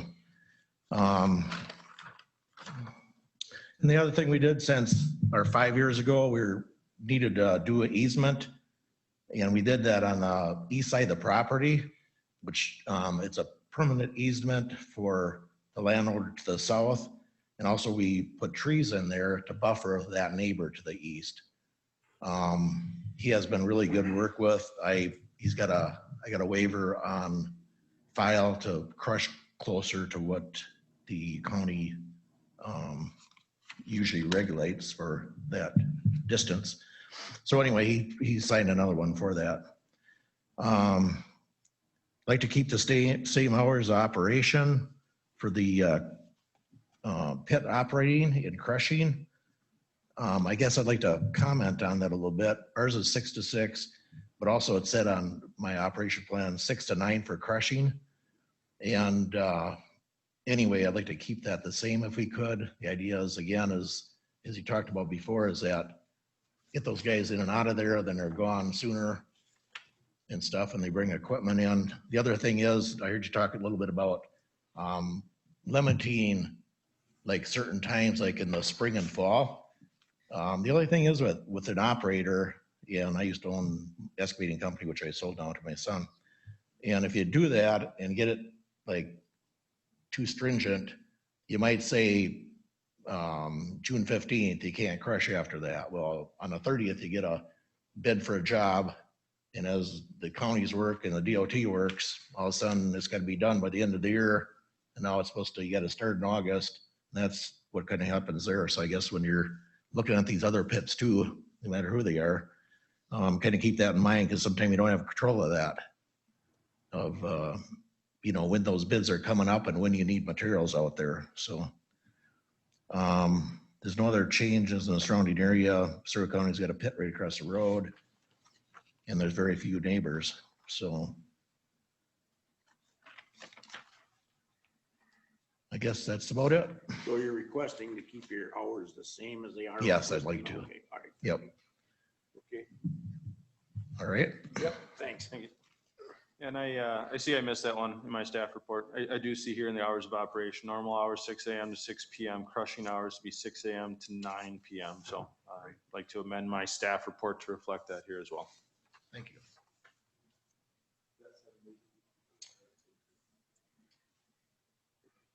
Normal operate this pit 5 to 6 days a week, Monday through Friday and Saturday, and operate April through November. That's for operation. That's not necessarily for crushing. I guess my at least recommendation in the staff report for that, no crushing on holidays. But if this committee wants to allow crushing to occur on Sundays, or to keep the hours of operation as previously described in their plan of operation, that would be kind of what you want to state in the motion. Well, Mr. Anchuk, he's okay with that, so whoever makes the motion can just add that in there. Correct. Yep. I'll make that motion to come out of a public hearing. Second. Okay, there ain't nobody. There isn't. You may want to go through that process though. Okay. We should ask if there's any other Yeah. individuals in And favor. that's fine. Oh, we'll just do it now. Is there anybody out there that would like to speak for this CUP? Is there anybody out there that would like to speak against the CUP? Okay. No, go ahead. Yeah. And I'll make the motion to come out of public hearing. Second. Okay, we have a motion by Mr. Betcher and a second by Mr. Schuman to come out of public hearing. All in favor, say aye. Aye. Aye.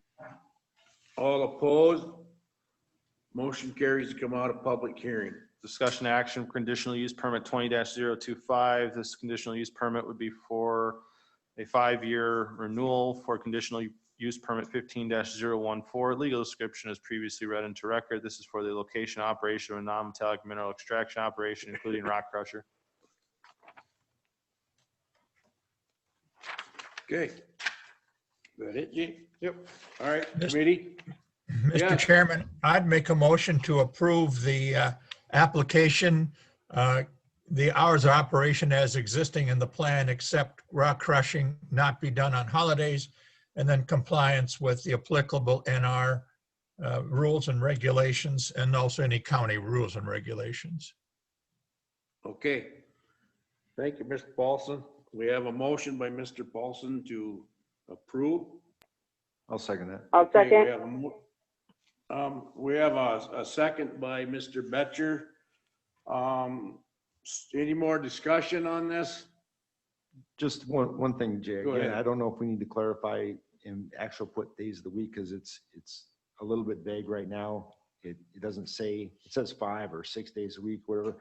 Again, I'm not trying to limit them or put conditions. I just don't want, if they get calls later saying, hey, these guys are crushing on Sunday, and then you come back and, well, it doesn't say yes or no. So I don't know if we need to include, you can crush 7 days a week during these hours, during these months, excluding holidays.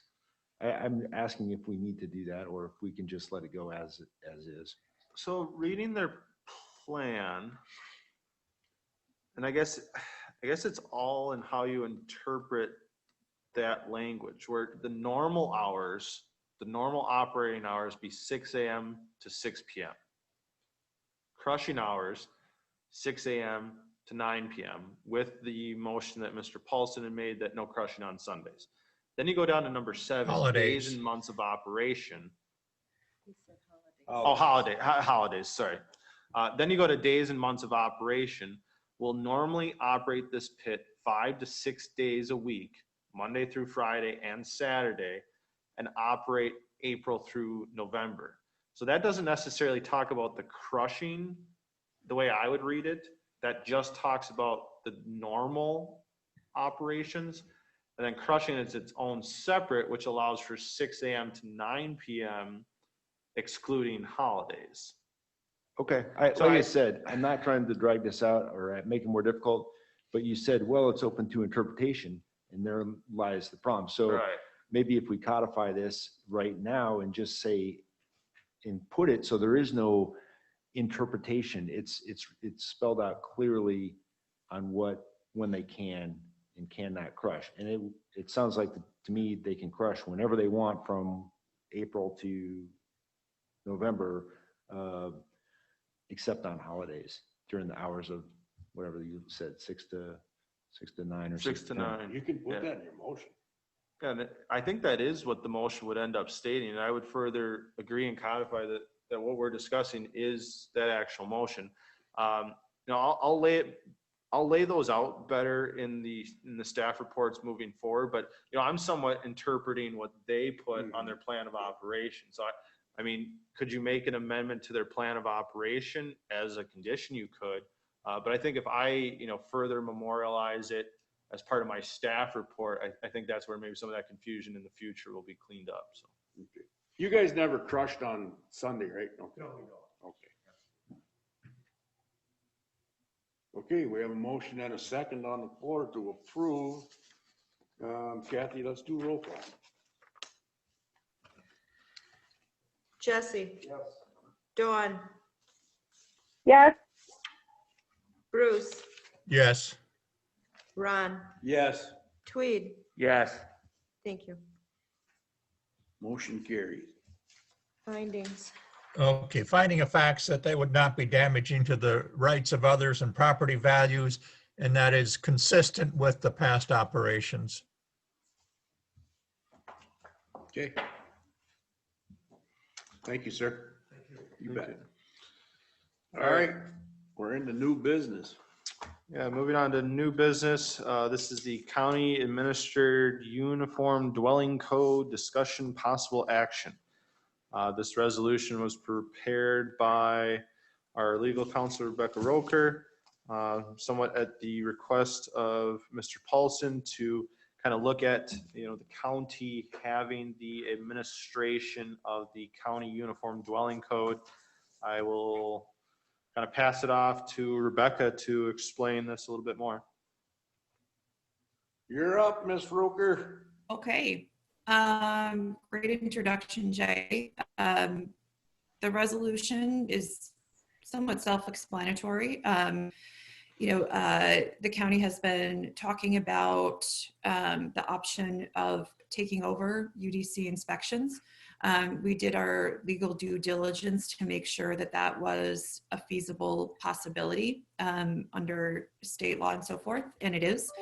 So the resolution before you, let me just get back to that, is a determination by the committee that the process of exploring whether the county should do this can move forward.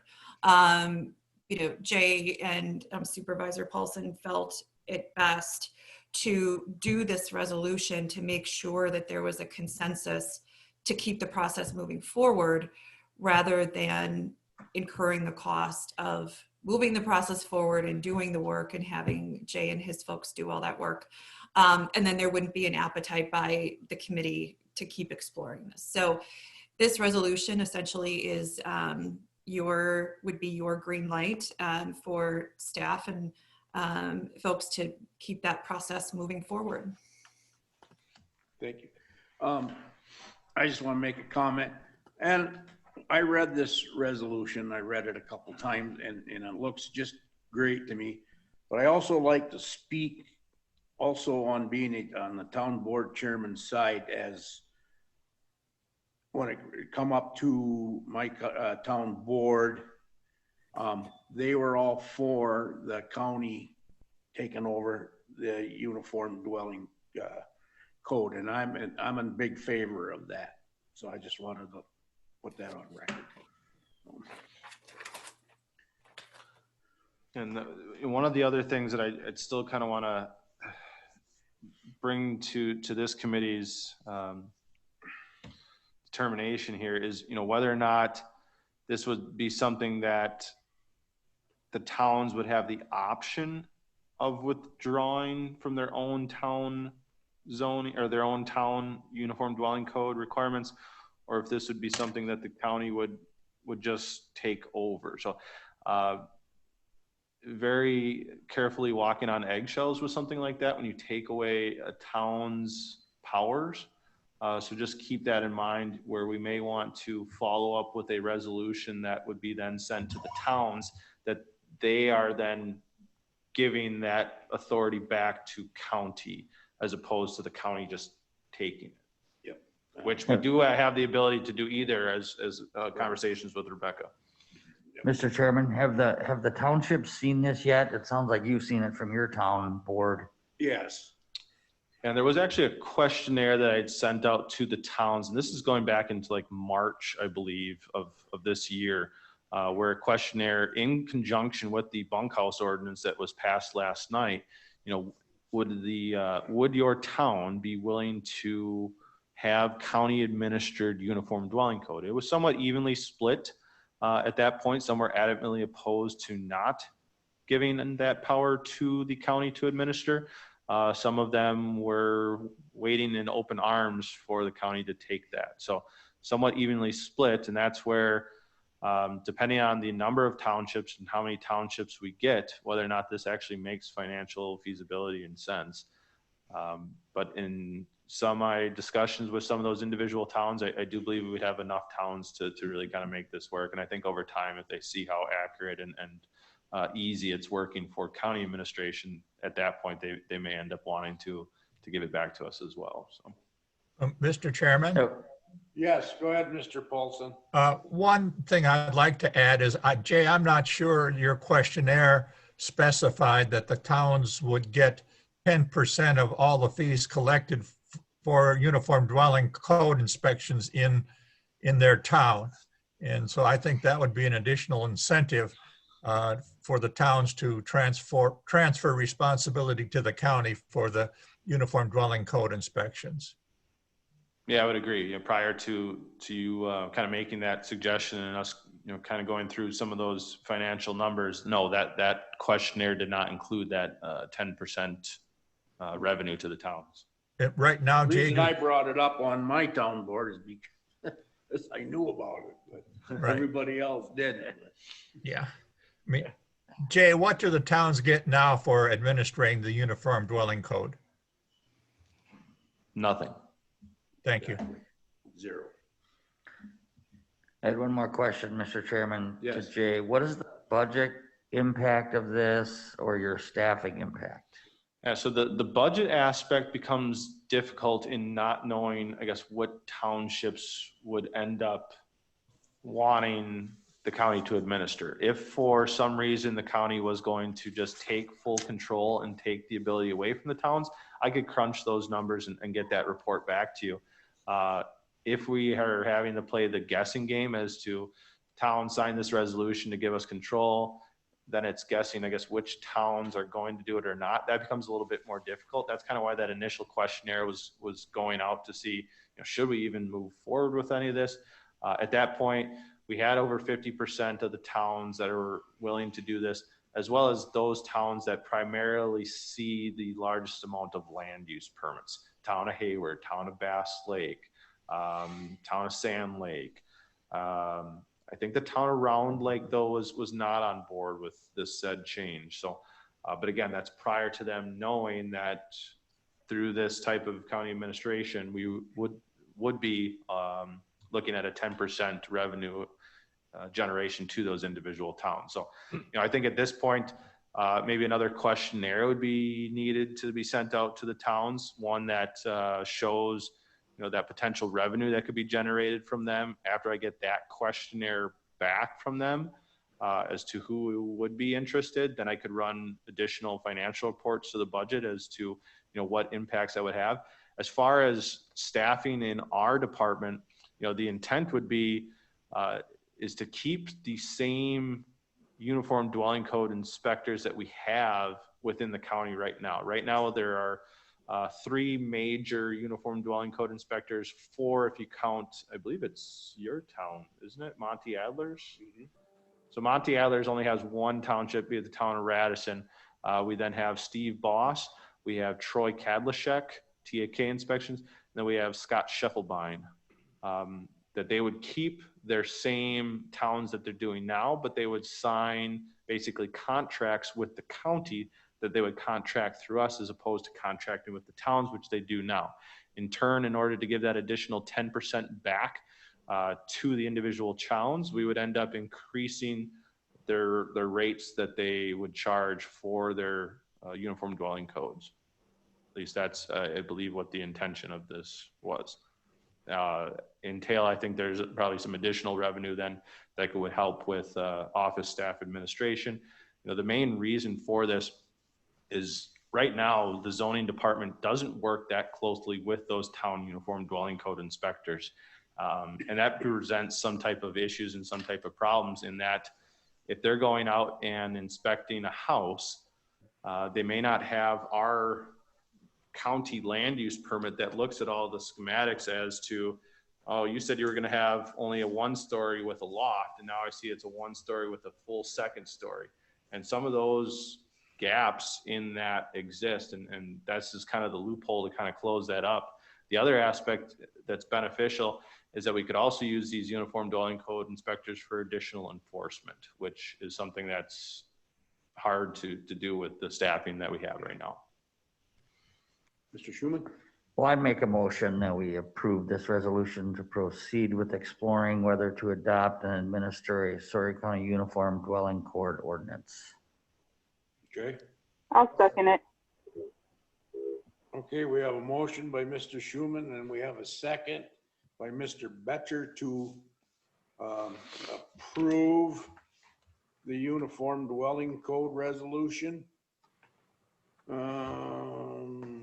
Kathy, we're gonna do a roll call on this. Okay.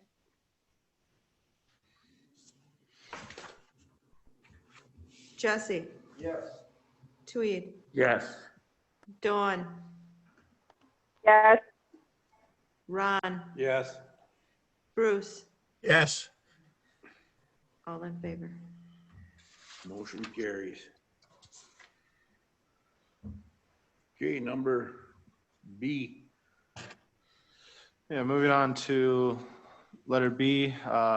This is changes to the camping ordinance, section 6.6 and 6.11. This request got on there late, so we're just looking at discussion on this, no action. But we talked about this several months back, kind of looking at a larger, I believe Mr. Paulson used the term a holistic overview of our camping ordinance, which I like. These are some of the, I guess, comments, suggestions that I kind of heard from some of the committee members that we should be looking at for potential changes to the ordinance, and kind of just want to continue that discussion here with the committee members to see if you would be interested or looking at other changes included within that camping ordinance additions. I've kind of been working a little bit with Phil Neese in this, which I believe his hand was raised before.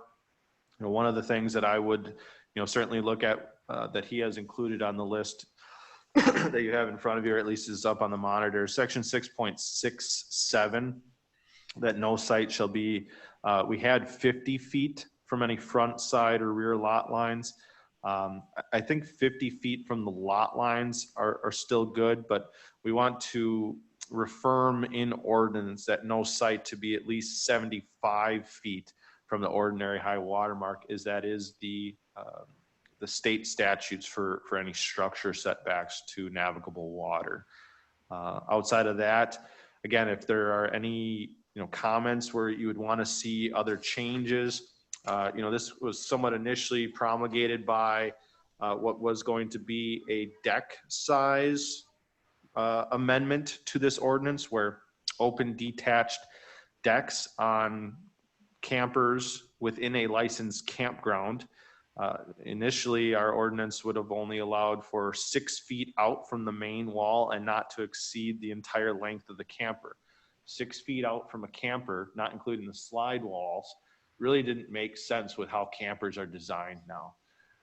This initial campground ordinance was put back into place back in, I believe it was either 96 or 97. So we're 20 plus years into campers, which have changed quite a bit. So that's what first promulgated some of these changes, and then we wanted to go back in and look at some of those other changes. One of the ones that was in there, it's kind of on the start of it, is that the maximum number of sites per gross acre. We had initially had 10 sites per gross acre, with a minimum parcel size of 5 acres. So on 5 acres, you could try to jam in 50 campers. That becomes pretty crowded on not a lot of space. So there was definitely probably a change that was needed there as well. I guess at this point, I would open it up to the committee to see if they have any other discussions or any other changes that they noted here. Next month, I would come back with a more formal request for the amendment, which then would go to the towns for approval, which would then come back to the zoning committee for a public hearing, which at that point would move on to county board for an amendment. Okay. Committee, got any questions, comments? Nope. Good. So you don't need no approval on this, right? I don't know. We're just in discussion, I guess. The one of the main discussion ones, and we went back and forth on this before, is specifically the deck size on campers. We had heard some actual testimony from individuals when we were looking at holding this public hearing on that, where several individuals wanted a larger deck than 200 square feet. I believe there was other people that said they shouldn't even have 200 square foot decks. It should just be for ingress, egress. So I kind of need at least some guidance from this committee as to where to put that square footage on decks. Obviously I don't think the 6 foot out thing really matters anymore. If you want to have a wider deck out from the camper, I think that's something that we can easily accomplish. But again, we should put on some type of overall square footage. When I canvassed other counties, a lot of the other counties, specifically in our area, we're at a 200 square foot requirement. Some were less, some were more. Middle ground was at 200. Whether or not they've ever changed their ordinances over the last 20 years or not is undecided. I didn't go that far into research, but I guess I need this committee to somewhat have the discussion here today. Is 200 where we want to, look at doing the amendment for and moving it through, or is it 250, or is it 300, or is it 400, or is it 0? I need some direction as to how to make this amendment prior to it coming back to this committee for potential approval to send to towns. My opinion on this, I would put it at the 200. It's pretty basic. It seems like the other counties are doing the same thing. That's where I would think we should go. But that's just me. So, committee, what are you suggesting? Anything? Mr. Paulson? No, I think 200 is good. However, Jay is a subject matter expert, so I would like to see him come back with a recommendation and why. Yeah, and the 200 Yes, again I'm good with. the 200 was brought up from other counties, and when we were going through this potential amendment a few months back, we had heard several individuals that were already in campgrounds that, because campers are not getting any smaller, it's difficult to get a 200 square foot deck that would encompass both of the access doors on a camper. I think that was one of their main concerns. Could you do a 200 square foot? yeah, if it was, only 4 feet out from the camper. So that's where they were looking at wanting 300 square feet so that they could then connect a deck across both of their exit doors on a camper, which most of your campers nowadays, they have the 2 doors on them now. So again, that would be my only thought to throw back to you. I have no dog in the fight here. 200 is what other counties had, but is this something where other counties are going to, in the next few years, because campers, again, not getting any smaller, there seems to be some type of trend for more campgrounds. We've seen it specifically here in Sawyer County. Campgrounds are requesting for additional sites. There are new ones popping up. That's not unique to Sawyer County. That's all of Wisconsin. So we do want to, certainly take a look at that. If 200 is where we want to stay, 200 is where we want to stay. But if campers keep getting larger and larger and people come in and say, well, I can't have a deck that connects both of my doors, what's the point? That doesn't really seem to make too much sense. Then maybe we should look at 300 square feet and almost be ahead of that curve. Permits would be required for those decks. So, 200 versus 300, I don't know if there's a huge issue as long as permits are required and they're meeting all other applicable setbacks. I know when we were talking about this earlier, that a lot of it come up that was about the bigger size campers that are now out there. And a lot of it was that the 200 or less wouldn't accommodate that. So what I'm getting from you, Jay, is that you're recommending maybe to do the 300. I would be okay with that. I mean, it's. Yeah. Otherwise, I could potentially see people requesting variances, and be it maybe that they're confined to a wheelchair, and or they have a safety concern where we have a set of steps coming off of one of those doors, yet we can only have 200 square feet. So now we have to walk onto the ground to basically turn a foot and then have to walk back up onto the other deck spot. If you would have gave us 300 square feet, we could have a safe access all the way across both doors. Now, if we start seeing a trend that we see in a lot of requests for variances and those variances are getting approved, then we would be coming back here to ask for that amendment in the future. So, it would be my recommendation that 300 square feet would be acceptable. I don't see too much of a difference between 200 and 300 square feet as long as permits are being granted or being taken out and that the setbacks are being met. Okay. Bruce, Ms. Pettit? I don't have a problem. I'm in with agreement. 300. You in agreement with the 300? Yeah, I don't have a problem with that. Okay. And I do see Yes, Phil Neese's I hand do. up as well. Mr. Schuman and Jesse? You have a question? Yeah, hey Jay, would you have an idea on the average distance between those 2 doors on a camper? I mean, are we talking 20 feet or 25? I don't. I might be able to. I'm just thinking that would help with your planning, instead of just throwing out arbitrary numbers. If there's no camper that the width of those doors is going to exceed 24 feet from outside edge to outside edge, then I think you could get away with something like a max of 240 square feet, as an example. So instead of just making up arbitrary numbers, if we had some research on current miles and stuff like that, because then when people come back with that saying, well, my camper's too big, they're like, well, what camper do you have? Well, we know those doors are only 23 feet wide, apart. Yeah, and I gotta imagine it's gonna vary on the models. I'm trying to think of my buddy's dad's camper. I was just wondering if I'm not that has asking on you there, for so. research, but I will also then say I think 200 is probably a little light. I would recommend going no less than 250. So something between 250 and 300 would be my individual opinion. Again, I don't have a dog in the fight. I don't.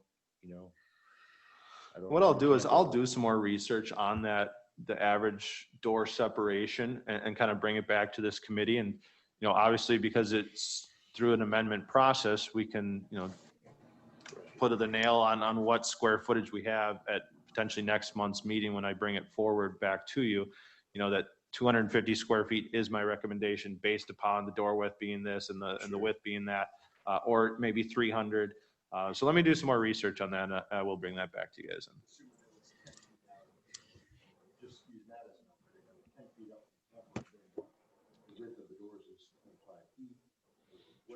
Right. 250. Yep.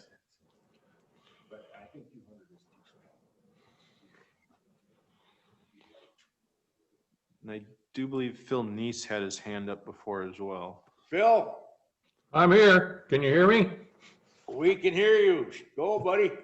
Okay. The 200, part of it with the 200, most of the counties have 200. And I spent a lot of time talking to several counties, talking to probably the leading expert is Mr. Steve Skog, who was trying to get the national golf course turned into a campground. And he actually did use an outfit called CRS Design, which is an engineering firm, to lay his out. And it was, out of all the campground stuff we've messed with this last 20 years, it was probably the best laid out campground, and for a number of different reasons.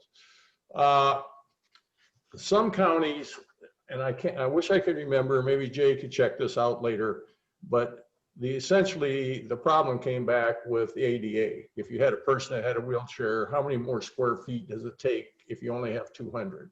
And I wrote it down. I couldn't find it here when we were talking about it, but I thought it was an additional 50 feet you needed.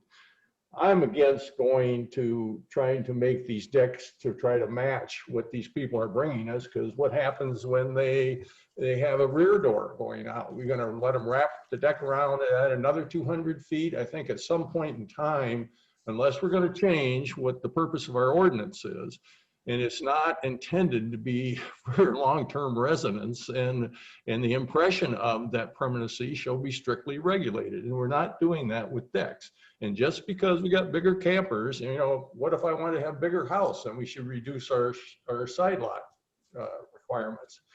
The other point I'd make at this, and then I'll let it go.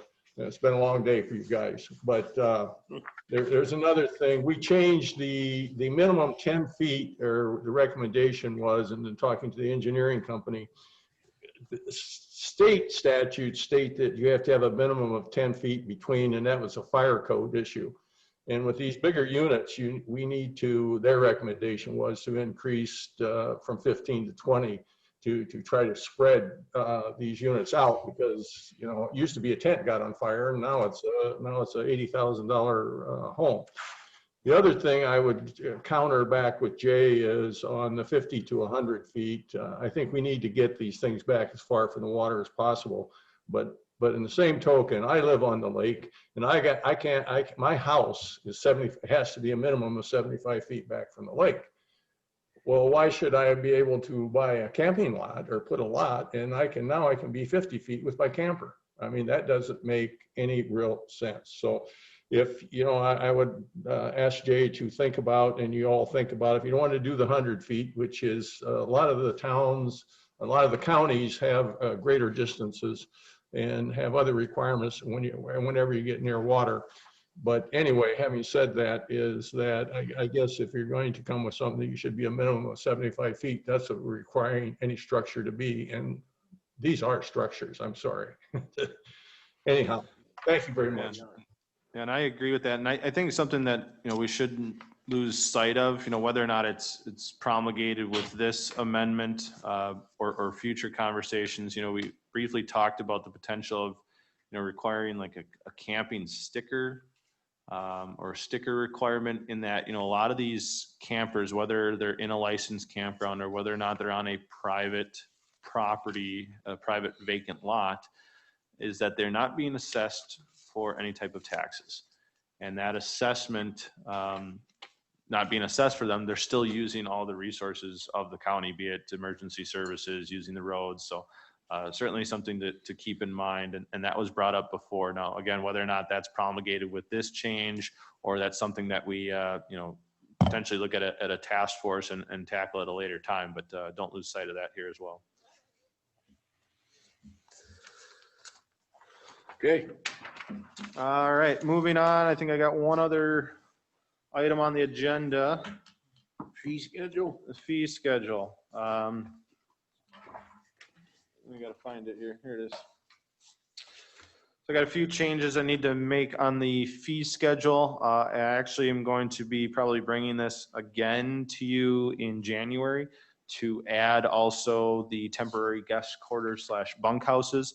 But the couple of changes that I have here, be it effective January 1, There would be very negatable, if any, type of additions to the actual budget. So I don't believe this would need to go back through county board, but just approval from this committee, and that it's not a budget aspect. But we talked about when we did the conditional use permit renewal fees, when we moved from a 3-year time frame to a 5-year time frame for renewals, that we're going to up that amount, and be it that a conditional use permit renewal for the 5 years on those gravel pits be $300. That's up from the $175 that would currently cost. Page 2, I did add in temporary guest quarters fire number signs. We did get some prices back on that, as far as it would cost roughly $100 to print off or fabricate 2 signs. One of them be established under the existing fire number, and then the other one be somehow affixed or placed immediately adjacent to that temporary guest quarters or bunkhouses. The other change where I would like to make, now whether or not you want to see this come back through or not, but if you have a copy of the fee schedule, I'll put it up on the screen here.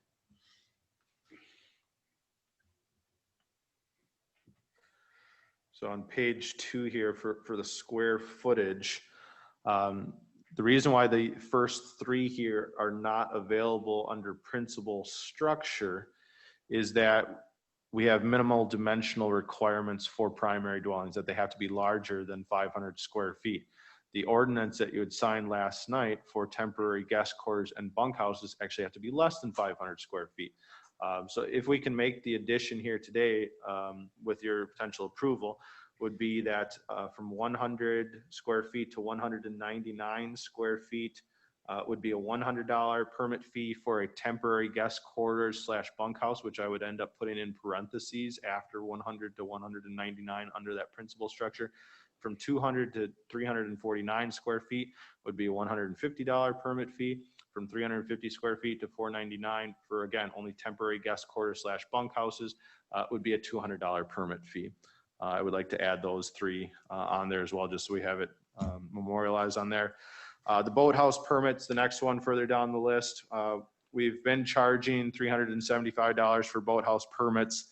That's been something that's kind of been established within the office, and I do believe it's found in an older version of the fee schedule, but for the newer one that was approved, it was not included on there, so I need to get that on there just so it's memorialized on our fee schedule, that the boathouse permits, for which again is a specialized boathouse permit, which includes the grading permit, would be $375. If you want to see a full version of this with the new 100 to 199, 200 to 349, 350 to 499, I can certainly do that. Otherwise, I'd be looking for a motion of approval, and potentially with the motion to include those additional square footages that would reflect the temporary guest quarters and bunkhouses be included on that fee schedule.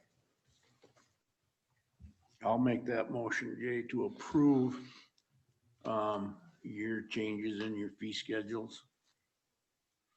Including the addition of the temporary guest quarters and bunkhouses? Yes. Thank you.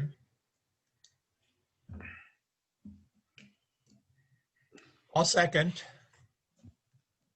Okay, we have a motion and a second to approve the fee schedule and the other one. All in favor, say aye. Aye. Aye. All opposed, Aye. motion carries. Okay. Anything else on that?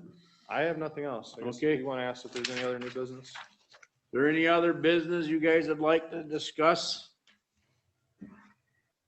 If not, we're adjourned. Thank you, everybody, for a good meeting today. Good discussion. Thank you. Merry Yes, thank Christmas, you. everybody. Merry Same to you, Christmas. Miss Bennett. Merry Thank you. Christmas. You too. All right.